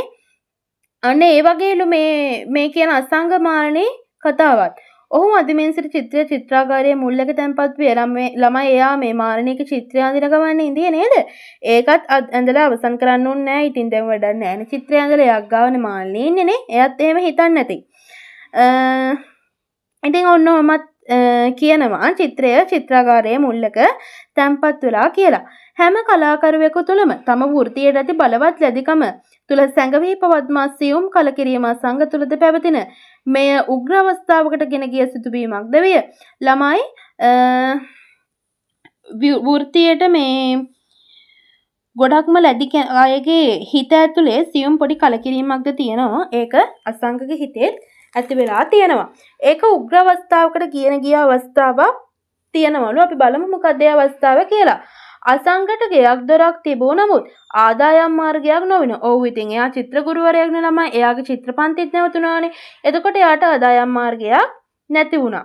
ඔහු වියහියදම් පිරිමසා ගත්තේ පන්තියේ ලැබෙන සුදු ආදායමෙනි. බලන්න එයාට ආදායම තිබිලා තියෙන්නේ පන්තියෙන් විතරයි. හැබැයි එයාට ඒකත් නැති වෙලා. විවාහයෙන් පසු මේ මාර්ගයේ වැසී ගිය අතර වියදම් තව තවත් පුරුල්ව ගලා ගියේය. ඒ නිසා අවුරුද්දක් ගතවන විට කෙසේ හෝ මේ දෙස එකිනෙකට ප්‍රතිවිරුද්ධ අතර හැරවිය යුතුය. මේ අතර පුවත්පතකට චිත්‍ර ශිල්පීන් අවශ්‍ය බව කියවෙන දැන්වීමක් ඔවුන්ට දක්නට ලැබින අසංගත් මාරණී දෙදෙනාම යට ඉල්ලුම් කළහ. ළමයි මේ ආයත දැන් ඔන්න මුදල් එන්න මාර්ගයකුත් නැහැ. ඒ අතරතුරේ පුවත්පතකට චිත්‍ර ශිල්පීන් ඕන කියලා දැන්වීමක් මේ අය දකිනවා. අසංග මාරණී දෙන්නම මේකට ඉල්ලුම් කරනවා. සම්මුඛ පරීක්ෂණය සඳහා දෙදෙනාම කැඳවනු ලැබුවේ දවස් දෙදිනකය. මුලින් ගියේ අසංගය. අසංගගේ සහතික හා චිත්‍ර පරීක්ෂා කර බැලූ කතුවරයා ඔහුගේ චිත්‍රය ඉතා උසස් තත්වයක පවතී යැයි වර්ණනා කළේය. ළමයි ඉස්සෙල්ලාම සම්මුඛ පරීක්ෂණයට යන්නේ අසංගක චිත්‍රය ඉතා උසස් මේ වගේ දේවල් කියලා වර්ණනා කරලා තියෙනවා. ඒවා අර්ථවත් වන්නේ රස විඳිය හැකි වන්නේ විදග්ධ පිරිසකට පමණයි. නමුත් ඒ චිත්‍ර රස විඳින්න පුළුවන් විදග්ධ පිරිසකට, උගත් පිරිසකට විතරයි. පොදු ජනයා අතර බහුල වශයෙන් ප්‍රචාරණය වන ප්‍රවෘත්ති පත්‍රයකට එවැනි චිත්‍ර වලින් වැඩක් ඇද්ද යන සැකයද හොය අතරටම පළ කළේය. ළමයි විදග්ධ මිනිස්සුන්ට විතරක් නෙමෙයි පත්‍ර තියෙන්නේ. සාමාන්‍ය මිනිස්සුන්ට, උගත් මිනිස්සුන්ට හැම පැලැන්තියකටම තමයි පත්‍රය කියන එක යන්නේ. එතකොට සරල විදියට පත්‍රය කියන එක රචනා වෙන්න ඕන. පොදු ජනයා අතර බහුල වශයෙන් ප්‍රචාරණය වන ප්‍රවෘත්ති පත්‍රයකට එවැනි චිත්‍ර වලින් වැඩක් ඇද්ද යන සැකය ඔහු ඒ අතරම පළ කළේ කියන අවස්ථාව ඉදිරිපත් කළා තියෙන. ඒක නිසා මාරණී සම්මුඛ පරීක්ෂණයට ගියේ මින් පසු දිනයකය. පරීක්ෂක තැන ඇගේ චිත්‍ර ඈතට ළඟට ඒ අතර මේ අතර කර ඇස් ඇර මෙන්ම හකුළුවාද බැලීය. ඒවාට එවැනි ප්‍රශංසාවක් නොලැබින. එසේ වත් පත්වීම ලැබුණේ ඇයට. බලන්න ළමයි අසංග කියන කෙනාගේ චිත්‍ර තමයි උසස් ශ්‍රේෂ්ඨ චිත්‍ර. හැබැයි පත්වීම හම්බ වෙන්නේ කාටද? පත්වීම හම්බ වෙන්නේ මාළනීට. අපි ඔය විචාරකයෝ කියන මිනිස්සු මොනවා කිව්වත් මහජනයාට ඕනේ ගුණේරිස් මාස්ටර්ලගේ චිත්‍ර. අපරාධයේ මිනිහගේ ප්‍රතිභාවට කිසි සැලකිල්ලක් නැහැ. මේ පත්වීම ලැබුණ විට මාළනී තුල සිටින නියම චිත්‍රඥයාද පළමු වරට එළියට පැන්නේය. සංවේදී මනසකින් යුත් අසංගමින් කලකිරීමට පත්විය. ළමයි දැන් එයාට හරිනම් පත්වීම හම්බ වෙන්න ඕන හම්බුනේ හැබැයි මාළනීටනේ. මෙයා ඒ ගැන පොඩි කලකිරීමක් පත් වුණා. එයාගේ භාර්යාව තමයි. ඒ වුණාට දක්ෂතාවය තියෙන අසංගගේ ළඟ වැඩිපුර නේද? ඒක නිසා මෙයා කලකිරීමට පත් වුණා. චිත්‍රඥයෙකු වීමට වඩා කරවල කඩකාරයෙකු වීම වඩා හොඳයි අයහු මිතුරන් කීප දෙනෙක්ට පැවසීය. ළමයි ඒ කලකිරීම නිසා යාළු මිතුරන්ට කියන්නේ මොකද?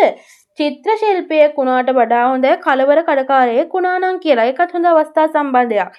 ඒකත් මේ අර ඔයාලා කලින් උද්දෘත මේ ලියාගත්ත වගේ හරි සඳහන් කරගත්ත හරි වගේ සඳහන් කරගන්න. චිත්‍රඥයෙකු වීමට වඩා කරවල කඩකාරයෙකු වීනම් වඩා හොඳයයි. ඔහු මිතුරන් කීප දෙනෙකුට පැවසීය. හරිද? හරි. මං හිතනවා ඔයාලා ඒක ලියා ගන්න ඇති කියලා. මින් නොනවතුණු ඔහු ඇත්තටම කරවල කඩයක් දැමීමට කටයුතු පිළියෙල කරන්නට විය. ඔහුගේ අවස්ථාවට හෝ වාසනාවට කොළඹ අතහැර යන දෙමළ මිනිසෙකුගේ කඩකාමරයක්ද පිටකොටුවෙන් ලබාගත හැකි විය.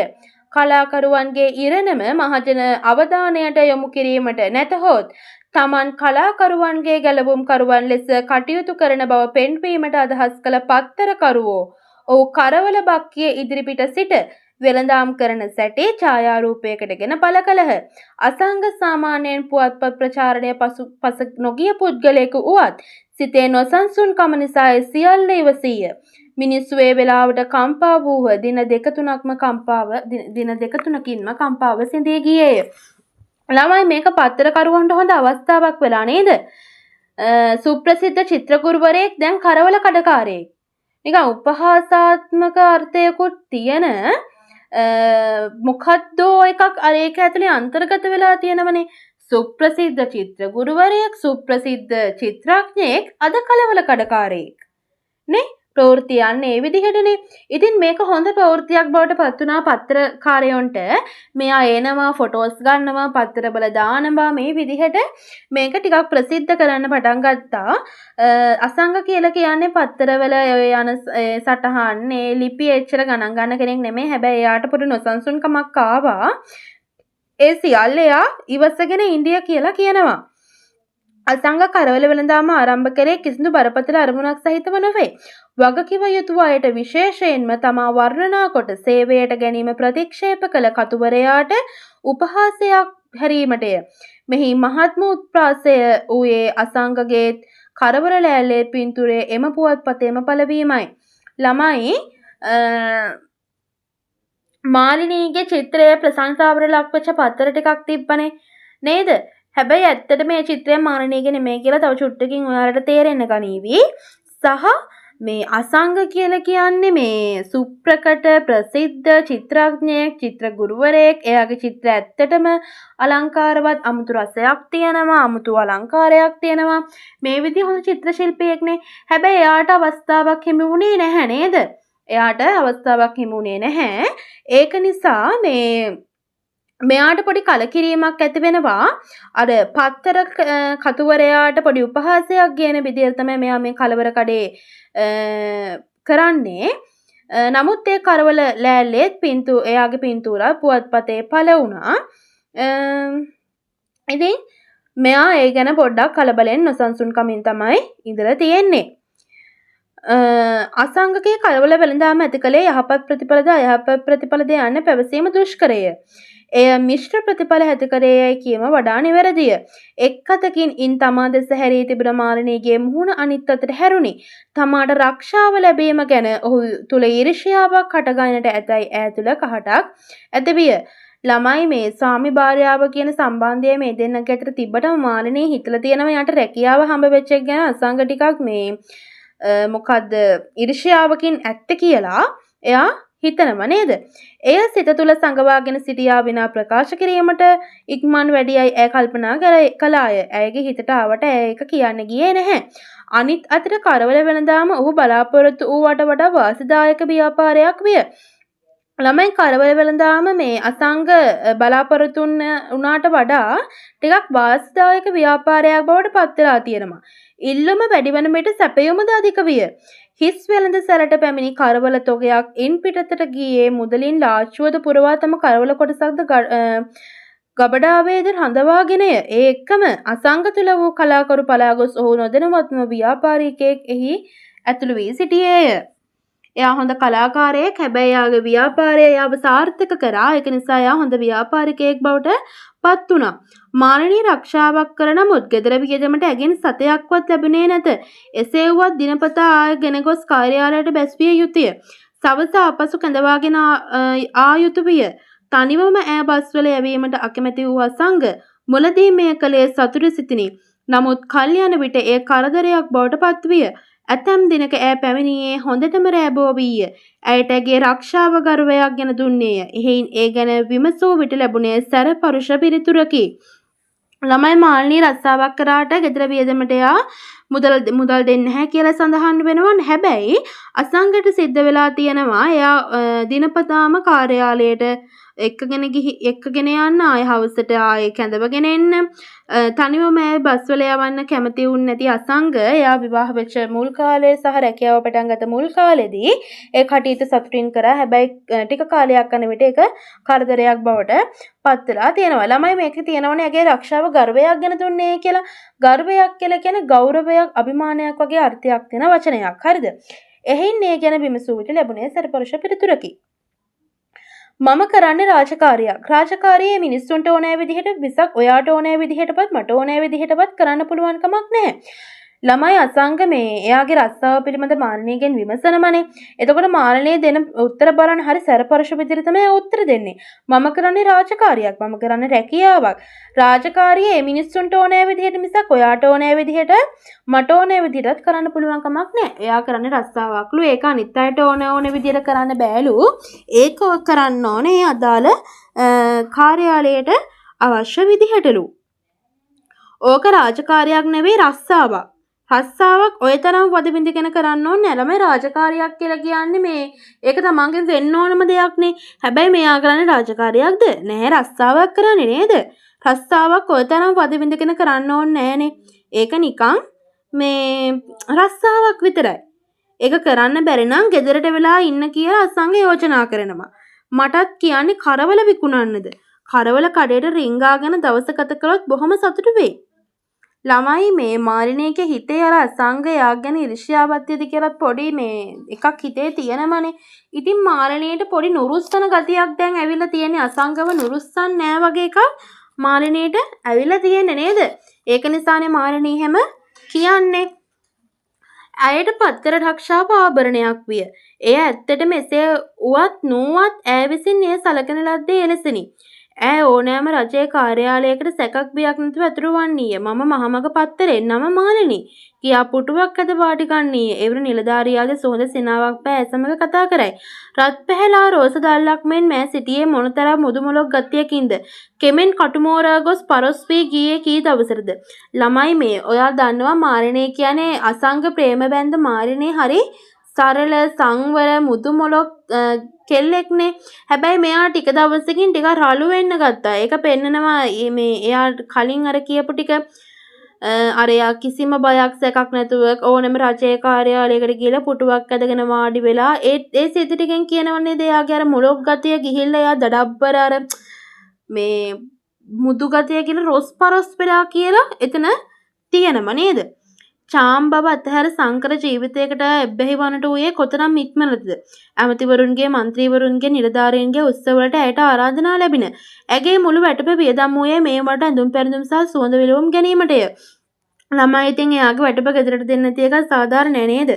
මේ එයාගේ මුළු වැටපම ගිහිල්ලා තියෙන ඇඳුම් පැළඳුම් වලට සුවඳ විලවුම් වලටනේ බලන්නකො අර සංවර ගැහණියක් සංකර වුණාම තියෙන මේ මහා දුර්වලතාවය ඒක අවලස්සන බව ඒක හරි ලස්සනට මෙතන පෙන්නලා තියෙනවා. ඇය අසංගද මේවාට කැඳ වූ නමුත් ඔහු චාමට ඇඳගෙන ඒවාට සහභාගී වෙනවට කැමති වූයේ නැත. අසංග දවසක් දෙකක් සූට් බූට් ඇඳගෙන ටයිබයි දාගෙන මේවාට ගිය නමුත් තව දුරටත් එසේ ෑමට මැලි විය. මේ නිසා නොයෙක් විට ඇගේ තනිවමය ඉහළ බලපතුන් හැකිතරම් කිට්ටුවෙන් ඇසුරු කිරීමට මේවායේදී උත්සාහ කළාය. මෙයාට ඉතින් ඔය මන්ත්‍රීවරුන්ගේ ඇමතිවරුන්ගේ දැන් මාලිනී කියන කෙනා ප්‍රසිද්ධයිනේ නේද? එයාලගේ උත්සව වලට එහෙම ඔන්න ආරාධනා ලැබෙනවා. මෙයත් ඒ ආරාධනා වලට යනවා. අසංගත් මුල් දවස්වල ටිකක් ටයි බයි දාගෙන කෝඩ් දාගෙන ඔන්න මාලිනීත් එක්ක ගිහින් තියෙනවා. හැබැයි යාළුවා ටික දවසක් ගියාම ඒකත් එපා වෙලා එයාත් ගිහින් නැහැ. අසංගට මේ සියල්ල ඉවසා සිටිය හැකි විය. ඔහුට ඉවසා සිටිය නොහැකි වූයේ එක් කරුණක් තිබින. එනම් මැගේ චිත්‍රයක් දුටුවෙකු කළ බව කියන වර්ණනයයි. සතියකට වරක් දෙකක් ඈ මෙබඳු පුරාජේරු කීම්වර යෙදුණාය. ඉන්පසු චිත්‍රය අසංගට පෙන්වා ඔහුගේ අදහස විමසයි. ඔහු වෙයි හොඳක් කියන්න කැමතිය. එය කරදරයෙන් බේරීමක් වන බැපිනි. එහෙත් කියන්නට හොඳක් නැත. බොරුවට හොඳක් කිවත් ඇයට එය තේරෙයි. චිත්‍රයේ අදහසට වර්ණ සංකරණය අපූර්වට ගැලපෙනවා. ඔහු කියයි. ඔය බොරුනේ කියන්නේ. නිකම් මාව සතුටු කරන්නේයයි. එවිට ඈ චෝදනා කරන්නීය. එහෙනම් ඉතින් මොනවද කියන්න කියන්නේ? ඔයාගේ හැබෑ හැඟීම කියන්න. ළමයි මේ මාලිනී ඇත්තටම අසංග තරම් දක්ෂ නැහැනේ ඉතින්. අසංගට මේ එනමලු සතියකට දෙපාරක් විතර ඔය මාලිනීගේ චිත්‍ර උස්සගෙන මාලිනී එනමලු මේකේ ලස්සන කියන්න මේකේ අඩුපාඩු මොනවද ඒ වගේ. හැබැයි ළමයි මාලිනී කිසිම දෙයකින් තෘප්තිමත් නොවන කාන්තාවක් බවට පත් වෙලා නේද? අර තිබ්බ සංවර ගතිය ඒ දේවල් නැති වෙලා සංකර ජීවිතය කරන දැන් එයා ඇබ්බැහි වෙලා ඉන්නේ. ඉතින් එයාට මොනව කිව්වත් වැරදි.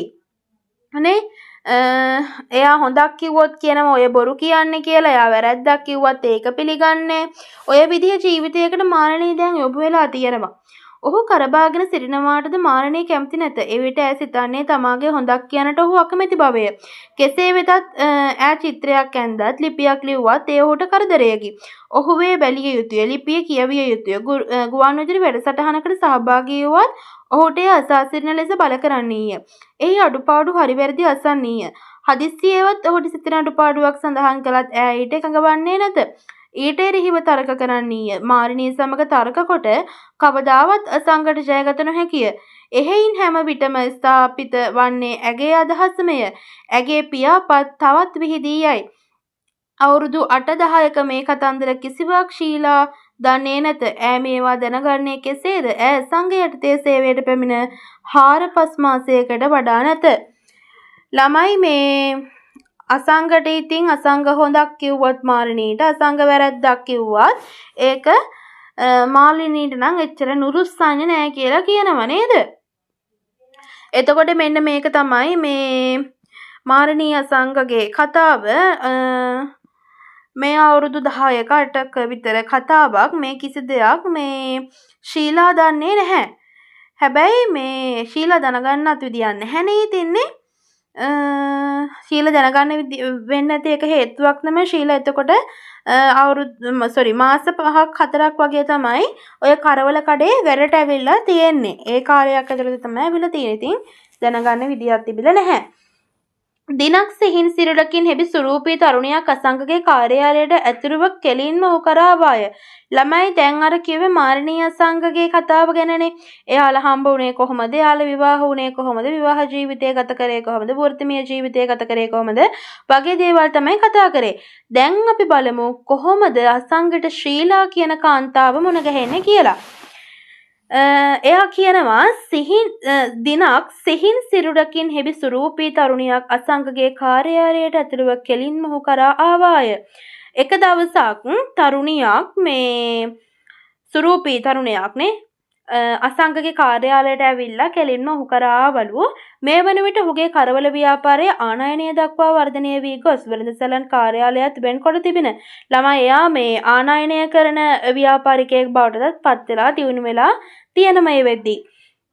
සර් මම රස්සාවක් නැතුව හුඟක් කරදරෙන් ඉන්නේ. කරුණාකර මට රස්සාවක් දෙන්න පුළුවන්ද? ගහකින් ගෙඩියක් එන්නක් මෙන් ඇසු මේ ප්‍රශ්නයෙන් අසංග කෝප විය. ඔහු එක එල්ලේම ඇගේ මුහුණ බැලීය. ඈතට පෙරෙන සුරූපීකම එහි නැත. දුක් කම්කටොළු නිසාදෝ එය හපුටු වී ගොසිනි. මේ තරම් හැඩ ඇඟකට මෙවන් මොරොස් පෙනුමක් කොහෙන්නම් ආරූඪ වූයේද? දෙන්නට රක්ෂාවක් නැතැ කියනට ඔහු මුලදී සිතුවත් නැවත අනුකම්පාවක් ඇතිවිය. ළමයි මේ ගින්දරින් බටකාපු මිනිස්සයා කණාමැදිරියට බයයි කියනවනේ. හැබැයි අසංග කියන චරිතයෙන් ඒක නම් පෙන්වුම් වෙන්නේ නැහැ නේද? අසංගට අන්න ආය අනුකම්පාවක් ඇති වෙලා කාන්තාවක් ගැන. අපි ඉස්සරහට යංග මොකද වෙන්නේ කියලා බලන්න. මොනවද කරන්න පුළුවන්? ඕනෑම දෙයක් කරන්න පුළුවන්. මට වමනා රක්ෂාවක් විතරයි. කොච්චර ඉගෙනගෙන තියෙනවද? අපස උසස් පෙරට ඉගෙනගෙන තියෙනවා. අම්මා තාත්තා නැහැ. අම්මා විතරයි ඉන්නේ. බැඳලාද? නැහැ. බලන්න ළමයි මේ බැඳලාද කියලාත් අහනවනේ. එකක් තියෙන්නේ. අපිට මෙච්චර ඉගෙනගත්තු කෙනෙකුට දෙන රක්ෂාවක් නැහැ. දන්නවනේ මේක කරවල කඩයක්. කරවල වෙනදාම තමයි තියෙන්නේ. කමක් නෑ සර් මම ඕන දෙයක් කරන්න. කවදාද එන්න පුළුවන්. හෙට වුණත් එන්න පුළුවනි. ළමයි මෙතන යන දෙබස ශීලාගේ සහ අසංගගේ අතර යන දෙබසක්. ශීලා අසංගය යටතේ රක්ෂාවට පැමිණියේ මේ අන්දමටය. ඇය ඕනෑම දෙයක් කිරීමට සූදානම් කී නිසාත් වෙන ඇබෑතුවක් නොවූ නිසාත් ඔහු ඇයට සිල්වල වෙළඳ අංශයේ සේවයට යෙදවිය. මේම අංශයට ගැහැණියක යෙදූ පළමුවැනි අවස්ථාව විය. එහෙත් ඇය පිරිමින් පරයමින් උදේ සිට හවස් වනතුරු කරවල අතපත ගාමින් වැඩෙහි නිරත වූවාය. උදේ සිට කරවල අත ගෑ විට සවස් වන විට අත හම ගියාක් මෙන් වෙයි. එය ගැහැණු අතකට ඔරොත්තු නොදෙන තරම් වූ නමුත් ඈතට කිසිදු පසුබෑමක් නොදක්නා ලදී.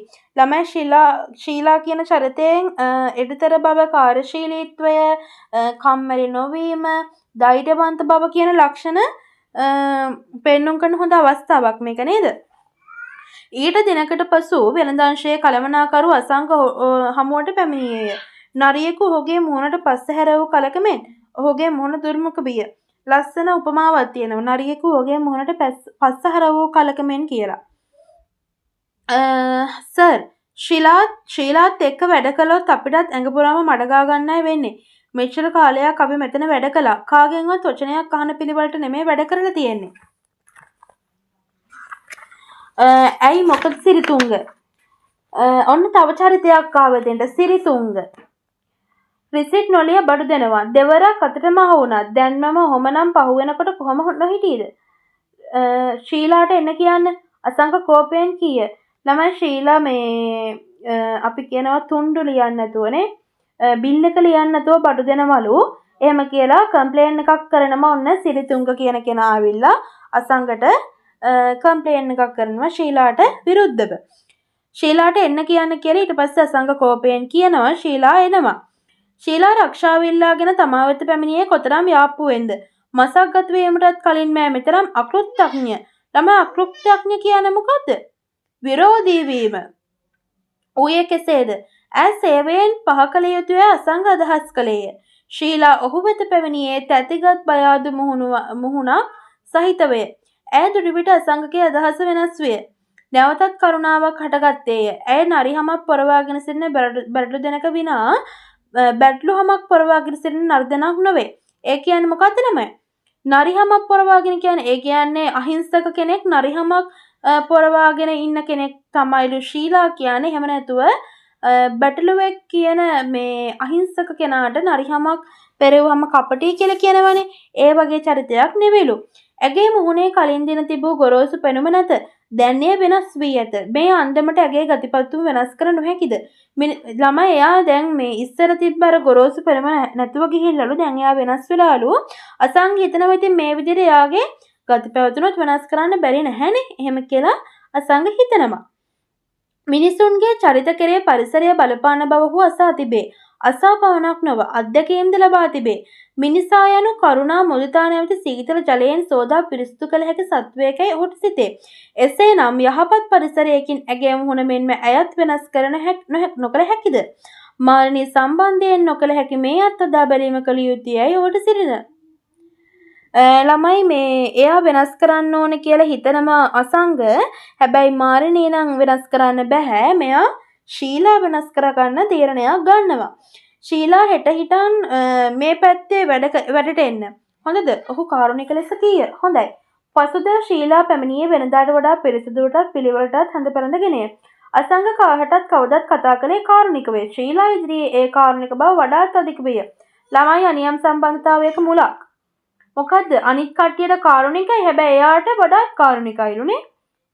ඔහු විශේෂ උත්සාහයක් ගත්තේ ඇය ඉදිරිපිට ගනුදෙනුවලදී හැකිතාක් අවංක බව පෙන්වීමටය. ඔහු එය පටන් ගත්තේ බොළඳ උත්සාහයකිනි. ඇය පැමිණි දිනම ගනුදෙනුකාරුවෙකුට ඔහු ලාච්චුවෙන් රුපියල් 5ක් අත දුන්නේය. ගිය සතියේ මිස්ටර් සමරතුංග දීපු සල්ලිවල රුපියල් 5ක් වැඩිපුර තිබුණා. ඔහු කීය. වෙන්න බෑ. සමරතුංග කීය. මට පිස්සුද එහෙනම් සල්ලි ආපහු දෙන්න. අසංග කී විට ඔහු එය බාරගත්තේය. ඔන්න ළමයි ශීලා ඉදිරියේ වැඩෙක් වෙන තමයි යන්නේ. නේ? මොකද්ද කරන්නේ? එයාලා කරවල කඩෙන් කරවල ගන්න එනවා සමරතුංග කියලා කෙනෙක් එයා ඇත්තටම ගාන්ට සල්ලි දීලා තමයි කරවල ටික අරන් ගියේ. හැබැයි රුපියල් 5ක් වැඩි කියලා මෙන්න මෙයාට සල්ලි දෙනවා ආයේ. ඒකෙන් කරන්නේ මොකද්ද? රුපියලකටවත් සතයකටවත් වැරද්දක් නොවන විදිහට හැසිරෙන්න ඕනේ කියලා ශීලාට ඒත්තු ගන්වීමක් තමයි මෙතනදී කරන්නේ. සමරතුංග කී දේ නිවැරදිය. ඔහු ගෙවා තිබුණේ හරියටම නියමිත මුදලට පමණකි. අසංක මේ බොරුව කරේ කෙනෙකු හරියට සතයට අවංක විය යුතු බව ඒත්තු ගැන්වීම පිණිසය. මේ අතරම ඔහු ශීලාට නිදහසේ මුදල් පරිහරණයේ ඉඩ දුනි. ඔහු එය විශ්වාස නොකළ බව උඩින් පෙන්නුවත් යටින් හැම සතයක් ගැනම විමසිලිමත් විය. මසක් පමණ ගත වූ නමුත් වංචාවක හෝඩුවාවක්වත් අල්ලාගත නොහැකි විය. තම පරිේෂණය සාර්ථක වීගෙන එන්නේ යැයි හෙතෙන සතුටටපත් විය. අසංගට ශීලා වෙනස් සේවකයන්ට වඩා ප්‍රයෝජනවත් විය. ඇය ඕනෑම කාර්යයක් සඳහා නොපැකිල යවිය හැකි තැනැත්තියක් වූවාය. ළමයි මේ මං කියවනේ මේ ශීලා ගැන ධෛර්යවන්ත ගැහණියක් කියලා. ඔන්න ඒක පෙන්වන තව දෙයක් තියෙනවා. ඇය ඕනෑම කාර්යයක් සඳහා නොපැකිල යැවීම හැකි තැනැත්තියක් වූවාය. නෑබෑ කීමෑට නුහුරු විය. නොයෙක් විට පළපුරුදු සේවකයෙකුට වඩා කිසියම් කාර්යයකට යැවූ විට එහිදී පැනනැගිය හැකි විවිධ අවස්ථා අසංක කලින් සමපේක්ෂණය කොට ඒ අවස්ථාවේදී කිය යුතු කටයුතු කළ යුතු ආකාරය පිළිබඳ උපදෙස් දිය යුතු විය. නැතිනම් මෙය කරුණ සම්බන්ධයෙන් ඔහු වෙන වෙනම කීපවරක් යැවිය යුතුය. ශීලා සම්බන්ධයෙන් මෙසේ නොවිය. ගිය කටයුත්ත කෙසේ හෝ කරගෙන එන්නට ඇය උත්සාහ කරයි. එසේ බැරි වූ විටක පවා ඒ පිළිබඳව කින්ද මන්ද යන තොරතුරු සියල්ල එක්රැස් කරගෙන මෙන්නීය. බලන්න ළමයි ශීලාගේ තියෙන ධෛර්යවන්තකම මෙතනින් පෙන්නලා දීලා තියෙනව නේද? පෞද්ගලික ජීවිතයේදීද ශීලා අසංගට ප්‍රයෝජනවත් අනුපූරකයක් වූවාය. ළමයි අනුපූරකයක් කියන්නේ මොකද්ද? ආධාරකයක් කියන අර්ථය තමයි තියෙන්නේ. අනුපූරකයක් කියන වචනේ ආධාරකයක් කියන අර්ථය දීලා තියෙනවා. පියන්ට පසුව කාර්යාලයට පළමුවෙන්ම පැමිණෙන්නේ ඇය. ඇය ඔහු ලබා දොර අරවාගෙන අසංගගේ මේසය පිස දමා බිමත් අමදීනීය. උදෑසන පත්තර ටික ගෙනවුත් තමා මේසය මත ළමයි මේ ටිකේදී අර අසංගගේ කාර්යාලයට ඇවිල්ලා මේ මොනවද ශීලා කරන වැඩ කටයුතු ටික කියන්නේ. ඉන්පසු අසංග බලාපොරොත්තුවෙන් මග බලා සිටිති යන හැඟීම ඉන්පසු අසංග එනතුරු පාර දිහා බලාගෙන ඉන්නීය. යම් කිසිවෙකු මෙසේ තමා ඇති බලාපොරොත්තුවෙන් මග බලා සිටිති යන හැඟීම අසංගට බලවත් සහනයකි. විවාහ වූ අලුත නම් මාලිනීද තමා සවස ගෙදර එනතුරු බලා සිටියාය. රක්ෂාවට ගිය පසු මේ පුරුද්ද ඇගෙන් නිබේටම වාගේ ගිලිහිනි. ඒත් තවමත් හවසට මාලිනී ගෙදර එනතුරු මාලිනී මොකද්ද? ගෙදර එනතුරු ඔහුට නම් හිතට අඩුවකි. ළමයි මේ දැන් මෙයා හොයන ආදරයක් ප්‍රේමයක් තියෙනමනේ මාලිනීගෙන්. හැබැයි මාලිනීගෙන් ඒ ප්‍රේමය අසංගට ලැබෙන්නේ නැහැ නේද? අසංග ශීලාගෙන් මේ ප්‍රේමය හොයන බවක් මෙතනින් පෙන්නනවා. මොකද ශීලා බලාගෙන ඉන්නවලු මේ අසංග හැමදාම කාර්යාලයට එනකම්. අසංගගේ හිතටත් ඒක සහනයක් කියලා මෙතන පෙන්눔 කරලා දීලා තියෙනවා. හැබැයි මේ මාලිනී ඉස්සර බලාගෙන ඉඳියලු අසංග මෙහෙම ගෙදර එනකම්. හැබැයි දැන් අසංග බලන් ඉන්නවලු මාලිනී ගෙදර එනකම්. හරියට මෙන්න මේ වගේ මෙහෙම කියනවා. පිපාසයෙන් සිට වතුර උගුරක් පානය කළ විටක මෙන් සහනයක් දැනේ. අසංගට මාලිනී ගෙදර ඈතින් එනවා දැක්කහම එයා පිපාසයෙන් ඉඳපු කෙනෙක්ට වතුර උගුරක් පානය කළ විටක දැනෙන සහනයක් වගේ දැනෙනවලු. ශීලා තම ගමන් බලාපොරොත්තුවෙන් සිට බෙබදු තෘප්තිය ලැබුණු ඇතැයි ඔහුට සිතේ. දිවා භෝජන අවස්ථාව පැමිණෙන විට ශීලා ඔහුගේ මේසය පිළියෙලකට වතුර හා අත්පිස්නයද ඒ තැන්වල තබන්නීය. තමා ඉතුරු කළ ඉඳුල් ටික කන්නෑ කීවත් කන තරමට කීකරු යයි ඔහුට සිතේ. අපි අහලා තියෙනවනේ කතාවක් සුහච කීකරු බලු කුක්කෙක් කියලා. තමන්ගේ සර්ට තමන්ගේ රැකියාවේ ලොක්කට එයා මේ යටහත් පහත්ව ක්‍රියා කරන ආකාරය මේකේ දක්වලා තියෙනවා නේද? වරක් හෙම්බිරිසාව හැදෙනට ඔහු කිඹුහුම් අරුණු දුටුවේ පසුවදා ගෙදරින් කොත්තමාලි බෝතලයක් තම්බාගෙන වුත් තිබුණි. සේවිකාවක සමග උවත් මෙවන් අප්‍රකාශිත සුවඳ ශීලීත්වයක් ඇතිවීම කොතරම් ආස්වාදයක්ද. ඉතින් ළමයි මේ වගේ වැඩ කරද්දී පිරිමියෙක්ගේ හිතේ අදාළ ගැහණියට යන්නේ නැත්තම් වැඩකුත් නැහැ. එදා අසංග ගෙදර යද්දී සර් නේද කලාකාරයෙක් වෙන්න තිබුණේ යන ප්‍රශ්නය ඔහු සිත පසුරුගාමින් තිබින. ගෙදර ගිය ඉක්බිතිවත් ඔහුටින් ගැලවීමට නොහැකි විය. ඉන්ම මෙහෙවනු ලැබූ හෙතම තම චිත්‍රාගාරය කරා ගියේය. පසුගිය අවුරුදු 8-10 තුළ දෙතුන් වරකට වඩා ඔහු මෙහි පිවිස නැත. චිත්‍රාගාරය විවෘත කරත්ම ඉන් පාළු ගඳක් දුව අවුත් නැහැ කාගෙන ගියේය. හෙමින් සීරුවේ අඩිය තැබූ ඔහු බිත්තිවල එල්ලා ඇති පින්තූර දෙස බැලීය. ඒවායේ දූවිලි තැවරී මකුණු දැල් බැඳී ඇත. අමතක කරන ලද පරණ නෑදෑ පිරිසක් සෙයින් ඔහුගේ අවධානය පැහැර ගන්නට ඒවා ඔහු දෙස බලා සිටී. ළමයි මේ අර කවුද ශ්‍රීලා කියනවනේ සර් නේද කලාකාරයෙක් වෙන්න තිබුණේ කියලා. මේක මේ අසංකගේ හදවත යට පසාරු කරගෙන ස්පර්ශ කරලා තියෙන්නේ. ඒක නිසා මෙයාට මේ ගෙදරාවත් මේක හිතට බද දෙනවා. ඒක නිසා කාලෙකින් ගියපු නැති යාගේ චිත්‍රාගාරයට එයා ගිහින් තියෙනවා. අසංක ඒවා අතරින් තමා වැඩ අවසන් නොකළ චිත්‍රය දමා තිබුණේ යයි මතක තිබූ ස්ථානයට ගියේය. එය එහි දක්නට නැත. එය තිබෙන්නට පුළුවන් යයි සිතුණු තැන්වලද සොයා බැලූ නමුත් ඒ කිසිම තැනක දක්නට නොවිය. ළමයි ඔයාලට දැන් තේරෙනවද අර මාලිනී චිත්‍ර මේ ප්‍රදර්ශනයට ඉදිරිපත් කළ දිනපු චිත්‍රය කාගේද කියලා. මාස 3ක් තිස්සේ මේ මාලිනීගේ චිත්‍රයක් ඇඳනේ අසංග.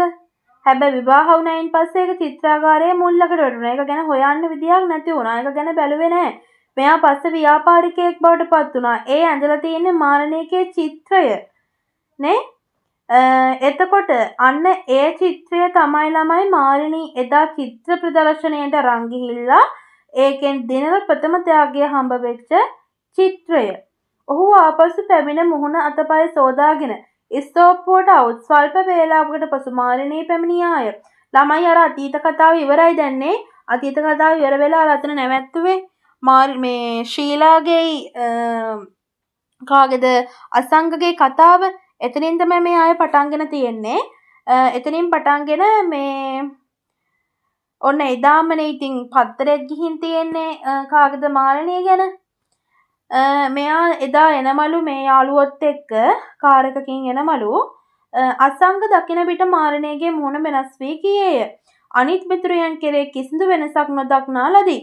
ඔහු ඉතා ප්‍රීතිමත් බවක් පෙන්වා කතා කළහ. ඔහු මාලිනීගේ ජයග්‍රහණය ගැන අසංගටද සතුට ප්‍රකාශ කළහ. ළමයි මේ ඒ අය සතුටින් තමයි ඇවිල්ලා තියෙන්නේ.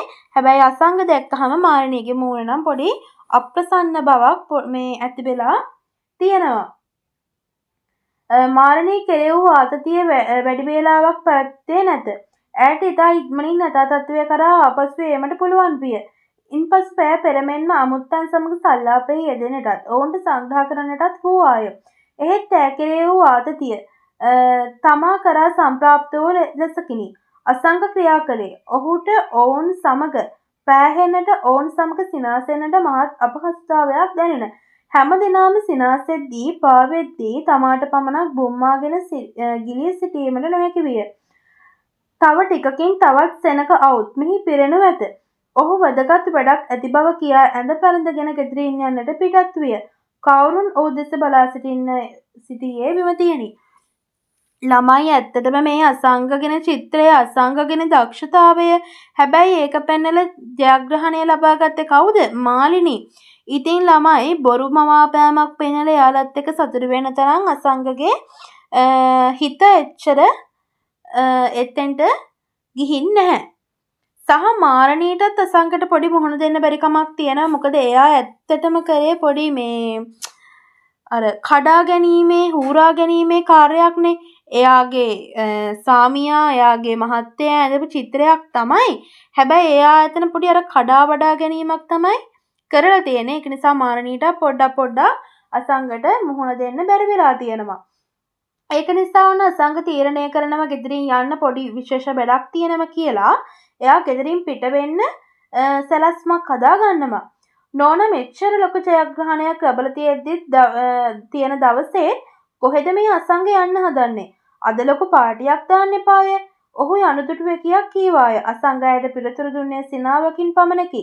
ඒද ආරූඪ කරගත් සිනාවක් වේ. ළමයි අසංගට කලකිරිලා කියන දෙයක් මෙතනින් පෙන්눔 කරනව නේද? එයා යන්න හදද්දී නෝනගේ යාළුවෙක් අහනවා එයාගේ බිරිඳ මෙච්චර ජයග්‍රහණයක් ලැබු දවසකවත් පාටියක් දාලා ඒක සමරන්න ඉන්නේ නැද්ද කියලා බලන්නකො. ඒකට මාලිනිය දෙන උත්තරේ ඔයාගේ හැටි ඔහොම තමයි. මට කිසි තැනක් ලැබෙනවට කැමති නෑ. එයාට ඕනේ මාව කුස්සිය මුල්ලෙම තියාගෙන ඉන්න. ළමයි මාලිනියට අසංගව නුරුස්සන්න ගතියක් දැන් ඇවිල්ලා තියෙනවා නේද? ඔහු යන දෙස බලා සිටි මාලිනිය කීවාය. ඇයට මහත් සැහැල්ලුවක් දැනුනි. ළමයි එතන හොඳ අවස්ථා සම්බන්ධයක් තියෙනවා. මේ කලින් උද්දෘත වගේ මෙතනත් පොඩ්ඩක් හයිලයිට් කරගන්න. මං කියන්න. ඔයාගේ හැටි ඔහොම තමයි. ඔයාගේ හැටි ඔහොම තමයි. මට කිසි තැනක් ලැබෙනවට කැමති නෑ. එයාට ඕනෑ මාව කුස්සිය මුල්ලෙම තියාගෙන ඉන්න. මං ආයේ කියන්නම්. ඔයාගේ හැටි ඔහොම තමයි. මට කිසි තැනක් ලැබෙනවට කැමති නෑ. එයාට ඕනෑ මාව කුස්සිය මුල්ලෙම තියාගෙන ඉන්න. හරි. මම හිතනවා ඒක ඔයාලා සඳහන් කරගන්න ඇති කියලා. අපි යමු ඉස්සරහට. ඔහු යන දෙස බලා සිටි මාලිනිය කීවාය. ඇයට මහත් සැහැල්ලුවක් දැනුනි.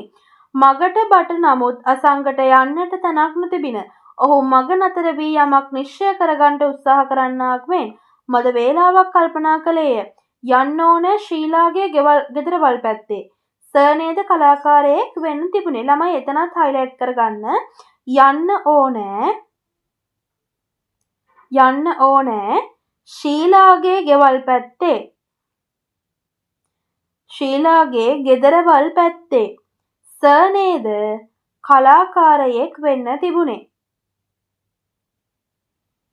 හරි. එතන නිකන් අර නැවතත් අනියම් සම්බන්ධතාවයක තනක් ඉස්මතු කරලා තියෙනවා. එයා ශීලාගේ ගෙදර යන්න තීරණය කරනවා. සහ අර ශීලා කියපු එකේ හරි නැවත මතක් වෙනවා. සර් නේද කලාකාරයෙක් වෙන්න තිබුණේ. ළමයි ඔන්න ඔය විදිහට තමයි නොනිමසිටම කෙටි කතාව අපි සාකච්ඡා කරේ. මම තනින් තන අවස්ථා සම්බන්ධ උද්දෘත කිව්ව ඔයාලට ලියා ගන්න, හයිලයිට් කරගන්න කියලා. ඒව බලන්න, ඒව කියවන්න. දෙතුන් වතාවක් මේ කෙටි කතාව අය කියවන්න. මම හිතනවා ඔයාලට තේරෙන්නේ නැති කියලා. මේ කෙටි කතාව හොඳ කෙටි කතාවක්. දැන් ඔය තියෙන සමාජ ගැටලුවක්නේ අනියම් සම්බන්ධතා කියලා කියන්නේ. සහ ගුරුගෝල ප්‍රේම සම්බන්ධතා මේ කියන අවස්ථා දෙකම ගන්න පුළුවන්. එතකොට මේක මේ අර නූතන සමාජයේ ගැටලුකාරී අවස්ථාවලට ගන්න පුළුවන් හොඳ කෙටි කතාවක් විදිහටත් අපිට හඳුනා ගන්න පුළුවන්. කේ ජයතිලක මහත්මයා තමයි මේ කෙටි කතාව ලියන්නේ. මම ආයෙත් කියනවා ඔයාලට මේක ආයෙ කියව ගන්න. ළමයි ඉතින් මේ කෙටි කතාවේ මම දීපු උත්තර ටික ආයෙ බලා ගන්න. ඒ ටික විචාර වලට ලියන්න. මම හිතනවා ඔයාලට නොනිමසිටම කෙටි කතාව හොඳින් පැහැදිලි වෙන්න ඇති කියලා. ඒ වගේම ඔයාලට ඉදිරියටත් තව සිංහල ආශ්‍රිතව ප්‍රශ්න තියෙනවා නම් කෙටි කතාව තව ඔයාලට දැනගන්න ඕන කෙටි කතා මොනවද කියලා තියෙනවා නම් සහ මේ වීඩියෝ එක ඇතුලේ ඔයාලට මොන හරි ගැටලු තියෙනවා නම් සඳහන් කරන්න. ඔයාලගේ අවශ්‍යතාවයන්ට අනුව මම ඒ දේවල් ඔයාලට ලබා දෙන්නම්. හරි. එහෙනම් අදට අපි මේ නවත්තමු. ඔයාලට සුබ දවසක්. හොඳින් පාඩම් කරන්න. කෙටි කතාව ආයෙ කියව ගන්න කියලා මම ඔයාලට ආයෙත් මතක් කරනවා. එහෙනම් අදට අපි විසිරෙමු. ඔයාලට සුබ දවසක්.